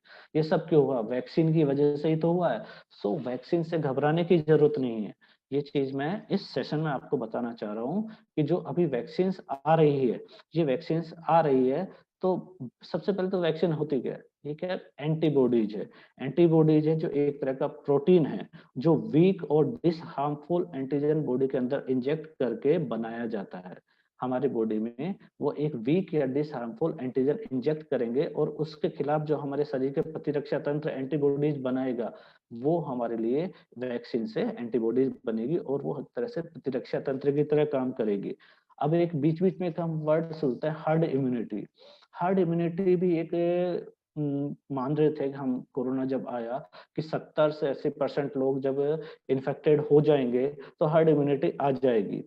लेकिन उसके लिए हम जो कॉस्ट पे कर रहे हैं कि जब 100 में से 80% लोगों को हॉस्पिटलाइजेशन की जरूरत नहीं पड़ रही, 20% लोगों को हॉस्पिटलाइजेशन की जरूरत पड़ रही है, उनमें से 1 से 2% डेथ रेट है। तो 100 में से अगर 1 से 2 लोगों की डेथ हो रही है, तो इंडिया जैसे देश में जब हमारी जनसंख्या नियरली 100 करोड़ को क्रॉस करके 140 करोड़ के आसपास हमारी जनसंख्या है, तो हमारे आप मान के चलिए कि कितना हैवी प्राइस, अब अगर हम सिर्फ हर्ड इम्यूनिटी पे ही ध्यान देंगे तो हमको कितना हैवी प्राइस झेलना पड़ेगा।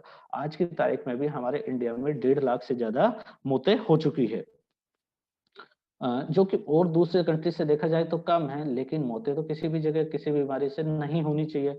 और उन मौतों को रोकने के लिए एक हमारे पास उपाय आ रहा है, वैक्सीन, तो वो कोई बुरा नहीं है। अब हमारे पास कई सेफ्टी कंसर्न आ रहे हैं कि जल्दीबाजी में तो नहीं आ रही है वैक्सीन, या इसके जो स्टैंडर्ड प्रोटोकॉल है उसको तो इरेडिकेट नहीं किया जा रहा है, उसको तो बाईपास नहीं किया जा रहा।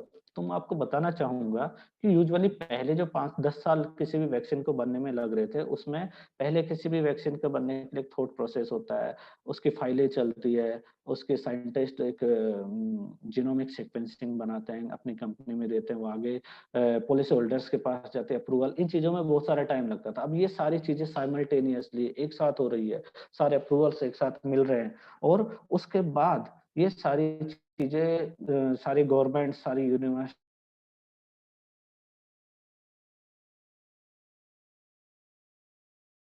का प्रक्रियागत समय लग रहा था, जो 3-4 साल जिन चीजों में लग रहा था, वो कट शॉर्ट होके बहुत छोटा हो गया है। और अब टेक्नोलॉजी भी इस तरह की आ गई है कि हम पहले से जल्दी किसी चीज के खिलाफ वैक्सीन को डिस्कवर कर सकते हैं। इंफॉर्मेशन शेयरिंग बढ़ रही है वर्ल्ड के जो डिफरेंट साइंटिस्ट उनके बीच में, और इन साइमल्टेनियस चीजें होने की वजह से वैक्सीन इतनी जल्दी डेवलप हो पाई। अब रही बात सेफ्टी की, तो सेफ्टी के लिए ट्रायल होता है, ट्रायल 1, 2, 3 एंड 4। जब ट्रायल 3 एंड 4 में हमारे पास अभी इंडिया में जिन वैक्सीन को स्वीकृति मिली है, वो एक तो ट्रायल 3 में चल रही है, एक ट्रायल 4 में चल रही है। ट्रायल 3 वाली वैक्सीन और ट्रायल 4 वाली वैक्सीन के लिए सेफ्टी कंसर्न्स हो सकता है कुछ जायज हो, लेकिन उसके मुकाबले जो हमें फायदा होने वाला है वो फायदा ज्यादा है, इसलिए हमें ये वैक्सीन का इस्तेमाल तो करना ही करना पड़ेगा।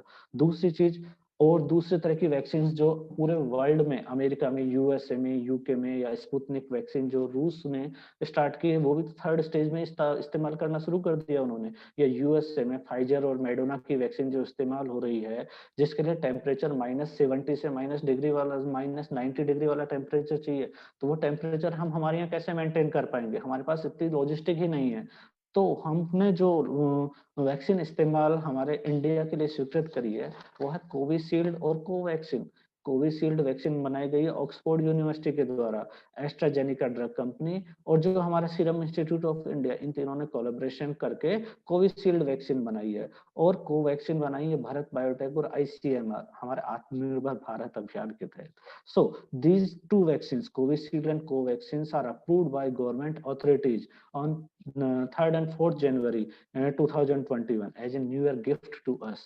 और अभी आज ही मैंने अखबार में पढ़ा कि 14 जनवरी से ये लगना शुरू हो जाएगी और ये लगने की प्रायोरिटी डिसाइडेड की है कि पहले फ्रंटलाइन हेल्थ केयर वर्कर्स यानी हम पे एक्सपेरिमेंट होगा, उसके बाद जनरल पब्लिक तक आएगी। फ्रंटलाइन हेल्थ केयर वर्कर्स, उसके बाद ये जाएगी हमारे पास किसके पास, जो हमारे पास पुलिस वर्कर्स और जो अदर फील्ड में काम कर रहे हैं लोग, उसके बाद ये जाएगी 50+ और कोमोर्बिडिटीज वाले लोगों को जाएगी और उसके बाद ये जनरल पब्लिक के लिए उपलब्ध होगी।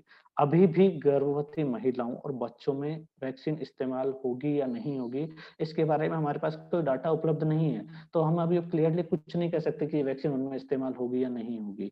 लेकिन फिर भी घबराने वाली बात नहीं है क्योंकि 70 से 95% ये वैक्सीन को इफेक्टिव बता रहे हैं। Government authorities continuous dry run किए जा रही है, continuous dry run government authorities का चल रहा है, इसलिए घबराने की बिल्कुल बात नहीं है। प्रायोरिटाइज करके ये सबको मिल जाएगी। और रही बात साइड इफेक्ट की, तो माइनर साइड इफेक्ट तो हर दवा में होते हैं, और जैसे फीवर, हल्का सा फीवर या लगाने वाली जगह पे सूजन, लाल चकत्ते, दर्द, ये चीजें तो हर वैक्सीन का साइड इफेक्ट, हर दवा का साइड इफेक्ट होता है, इनसे घबराने की जरूरत नहीं है।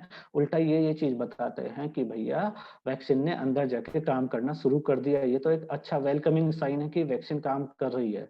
हाँ, कुछ साइड इफेक्ट जरूर है जो 10,000 में से एक केस में होता है, एनाफाइलैक्सिस रिएक्शन और ट्रांसवर्स माइलाइटिस, गुलेन-बेरी सिंड्रोम, लेकिन ये तो और सारी वैक्सीन में भी होते हैं, तो ऐसा थोड़ी है कि इसी वैक्सीन में होगा, तो इसलिए घबराने की जरूरत नहीं है। गवर्नमेंट ऑथोरिटीज बिल्कुल एक सही प्रोटोकॉल से वैक्सीन लगाने की तैयारी कर रही है और वैक्सीन लगाने के बाद भी आपको आधा घंटे तक सेंटर पे रुकना है ताकि कोई साइड इफेक्ट हो तो हम उन साइड इफेक्ट से डील कर सके। और उसके बाद घर जाने के बाद भी कोई साइड इफेक्ट होता है तो आपको एक नंबर दिया जाएगा जिसपे आप अपनी प्रॉब्लम बता सकते हैं और आपको सही तरीके से हैंडल किया जाएगा। और इसके बाद ये इम्यूनिटी कितना लास्ट करेगी ये हम समझ नहीं पा रहे, क्योंकि अभी तक ये स्टडी बेसिस पे चीज है, नई डिजीज है, नई बीमारी है, कितना इम्यूनिटी होगी इस बीमारी की वजह से ये हम अभी समझ नहीं पाए। ये या तो 1 महीना हो सकती है, 6 महीना हो सकती है, 1 साल हो सकती है, ये चीज डिपेंड करेगी आगे। लेकिन फिर भी फ्री ऑफ कॉस्ट इंडिया में गवर्नमेंट ऑफ इंडिया अगर ये वैक्सीन लगा रही है तो सबको ये वैक्सीन लेनी चाहिए। ये इसी बात के साथ मैं पुनः आप सभी का आभार प्रस्तुत करता हूँ। ठीक, धन्यवाद। हेलो, थैंक यू डॉक्टर साहब। मैं डॉक्टर सुनील कुमार शर्मा का बहुत आभार व्यक्त करता हूं, धन्यवाद ज्ञापित करता हूं कि आपने आपके इतने अमूल्य समय से निकाल करके सुबह से हमारे साथ जुड़े हुए हैं। और आपका जो लेक्चर अभी हमारे वर्चुअल पार्टिसिपेंट ने सुना, मैंने भी सुना लगातार, बहुत ही व्यवहारिक ज्ञान आपने सबको बताया। जो ड्रग्स ये महामारी फैली है वायरस की वजह से, उसका पूरा आपने हिस्ट्री और सारा कुछ बता करके और इतना ज्ञानवर्धक प्रिपरेशन आपने बताई कि इम्यूनिटी कैसे आप मेंटेन करें बाद में। ड्रग्स के साइड इफेक्ट तो सबके होते हैं, आपने सही बताया। अब वो इफेक्ट तो ड्रग्स के थोड़े दिनों रहते हैं, बाद में सामान्य भी हो जाती है। और वैक्सीनेशन पे भी आपने बहुत अच्छी जानकारी दी। डॉक्टर साहब, आपका जो इतना इन्फॉर्मेटिव, बहुत ही ज्ञानवर्धक व्याख्यान था, हमारे सभी पार्टिसिपेंट के लिए लाभदायक रहेगा। मैं ऐसी आशा के साथ आपको एक बार पुनः धन्यवाद ज्ञापित करता हूं। Thank you.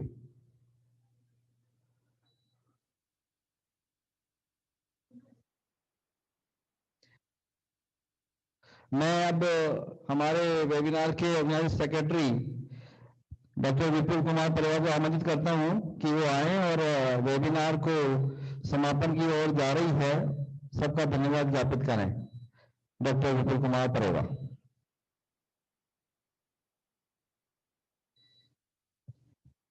धन्यवाद सीपी सर। कार्यक्रम के अंत में धन्यवाद ज्ञापित करने की श्रृंखला से पूर्व में आप सभी का ध्यान इस ओर आकृष्ट करना चाहूंगा कि यह दिन हमारे महाविद्यालय का एक ऐतिहासिक दिन है कि आज हमने एक हिस्टोरिकल वेबिनार जिसमें लगभग 600 प्रतिभागी भिन्न भिन्न संकाय, कला, विज्ञान, वाणिज्य तथा भिन्न भिन्न कॉलेज एवं यूनिवर्सिटियों से भाग लिया तथा लगभग ओवरऑल भारत के 17 राज्यों के प्रतिभागी इस सेमिनार में प्रत्यक्ष रूप से भाग ले रहे हैं। ये एक हमारी बायोडायवर्सिटी को दिखाता है, चूंकि जूलॉजी के हैं तो बायोडायवर्सिटी बोलेंगे। सर्वप्रथम मैं सभी सहभागी सदस्यों का आभार व्यक्त करता हूं कि उन्होंने बड़े गंभीरता पूर्वक वेबिनार में भाग लिया तथा इस कार्यक्रम का आयोजन विशेष धन्यवाद हमारे आदरणीय keynote speaker doctor RD. Meena जिन्होंने यहाँ पर उपस्थित होकर अपने कीमती समय से समय निकाला। प्रोफेसर अशोक कुमार जी, वीसी साहब, इतने बड़े महान हस्ती जिन्होंने आज हमें अपना कीमती समय दिया। हम सोच भी नहीं सकते कि इतने बड़े आदमी हमारे वेबिनार में जुड़ सकते हैं बहुत ही अल्पकालीन समय के लिए। मैंने ये प्रोग्राम 4 तारीख को प्रोग्राम किया था और 4 तारीख को आज 8 तारीख है, कुल ही 4 दिन मेरे को मिले हैं। इस 4 दिन के अंदर जितने भी हमारे कीनोट स्पीकर हमसे जुड़े, मैं उनका तहे दिल से आभार व्यक्त करता हूं। आभार की इस कड़ी में हमारे संरक्षक एवं हमारे प्राचार्य महोदय डॉक्टर मीयल मियां जी का हार्दिक आभार, जिनका आशीर्वाद एवं मार्गदर्शन से ये वेबिनार सफल हो पाई। कोऑर्डिनेटर साहब हमारे बड़े भाई साहब डॉक्टर केसी मीणा जी, ऑर्गेनाइजर गीतिका मैडम, को-ऑर्गेनाइजर सीपी महेंद्रा जी, आप सभी का भी बहुत बहुत धन्यवाद। फिर मेरा खुद का जूलॉजी डिपार्टमेंट, उसका सबसे बड़ा हार्दिक धन्यवाद जिन्होंने मेरे कंधे से कंधे मिलाकर इस वेबिनार को सफल बनाने में पूर्ण सहयोग प्रदान किया। डॉक्टर अंजलि मैडम, गीतिका मैडम, सीमा मैडम और आशा मैडम। टेक्निकल कमेटी जो हमारी है, संयोजक सीपी महेंद्रा जी, बीएल भैरवा जी, महेश जी, संतोष जी, ओपी मीणा जी, सीपी शर्मा जी, शिवराज जी, पुष्पा मैडम, सीमा मैडम, आप लोगों का बहुत बहुत धन्यवाद। बिना आपके सहयोग से ये वेबिनार कल्पना से भी परे है, जिसमें मैं एक बार हमारे संयोजक महोदय डॉक्टर सीपी महेंद्रा का तहे दिल से बहुत गंभीरता पूर्वक उनको हार्दिक आभार व्यक्त करता हूं कि उन्होंने जो मेहनत की है, हम विगत 4-5 दिनों से डेली लगभग 10 घंटे से ज्यादा इसमें काम कर रहे हैं। Once again a lot of thank you to CP Mahendra ji. हमारे महाविद्यालय के समस्त संकाय सदस्यों का बहुत बहुत धन्यवाद, चाहे वो कला से हो, वाणिज्य से हो, विज्ञान से हो। उन्होंने सबों ने इस वेबिनार के प्रचार प्रसार एवं इसे सफल बनाने में विशेष योगदान प्रदान किया। महाविद्यालय में कार्यरत सभी कंप्यूटर ऑपरेटर, सहायक कर्मचारियों का धन्यवाद। मेरे गुरुजी डॉक्टर पुनर्दत्त मीणा जी, सह आचार्य प्राणी शास्त्र, राजकीय महाविद्यालय थानागाजी जी, उनका बहुत बहुत आभार कि उन्होंने मेरे से दूरभाष पर कहा कि आप ये एक वेबिनार आयोजित करवाइए। मैं उनके द्वारा प्रदत्त मार्गदर्शन के लिए उन्हें बहुत बहुत धन्यवाद आज इस वेबिनार के माध्यम से देता हूं। प्रिंट मीडिया तथा इलेक्ट्रॉनिक मीडिया का हार्दिक आभार जिन्होंने हमारी इस वेबिनार को कवर किया तथा इसकी सूचना जनमानस तक पहुंचाई। अंत में मैं आयुक्तालय उच्च शिक्षा राजस्थान के हमारे आयुक्त महोदय संदेश नायक साहब का भी हार्दिक धन्यवाद ज्ञापित करता हूं कि उन्होंने प्रत्येक महाविद्यालय में वेबिनार कराकर कोरोना जन जागरण हेतु समय समय पर वेबिनार के माध्यम से दिशा निर्देश प्रदान करते रहते हैं। एक बार पुनः आप सभी का बहुत बहुत धन्यवाद कि आप लोग इस वेबिनार में जुड़े और इसको सफल बनाया। एक नोटिस है, ई सर्टिफिकेट आपको आने वाले 7 दिवस के अंदर आपकी मेल आईडी पर पहुंचा दिए जाएंगे। चूंकि सदस्यों की संख्या अधिक होने के कारण हमें थोड़ा सा समय लगेगा, अतः आप थोड़ा धैर्य एवं धीरज बनाए रखें। सभी की मेल आईडी पर आपके ई सर्टिफिकेट जनरेट कर दिए जाएंगे। Thank you very much. और इसी के साथ अभी थोड़ी देर में ग्रुप के अंदर आपके फीडबैक फॉर्म सेंड कर दिए जाएंगे और लगभग कर भी दिए हैं। आप इस फीडबैक फॉर्म को साफ साफ बिल्कुल क्लियर लिखेंगे, उसी से आपके जो सर्टिफिकेट जनरेट होंगे वो वहीं से प्रिंट हो जाएंगे। अंत में मैं कार्यक्रम के समाप्ति की घोषणा करता हूं। Thank you very much.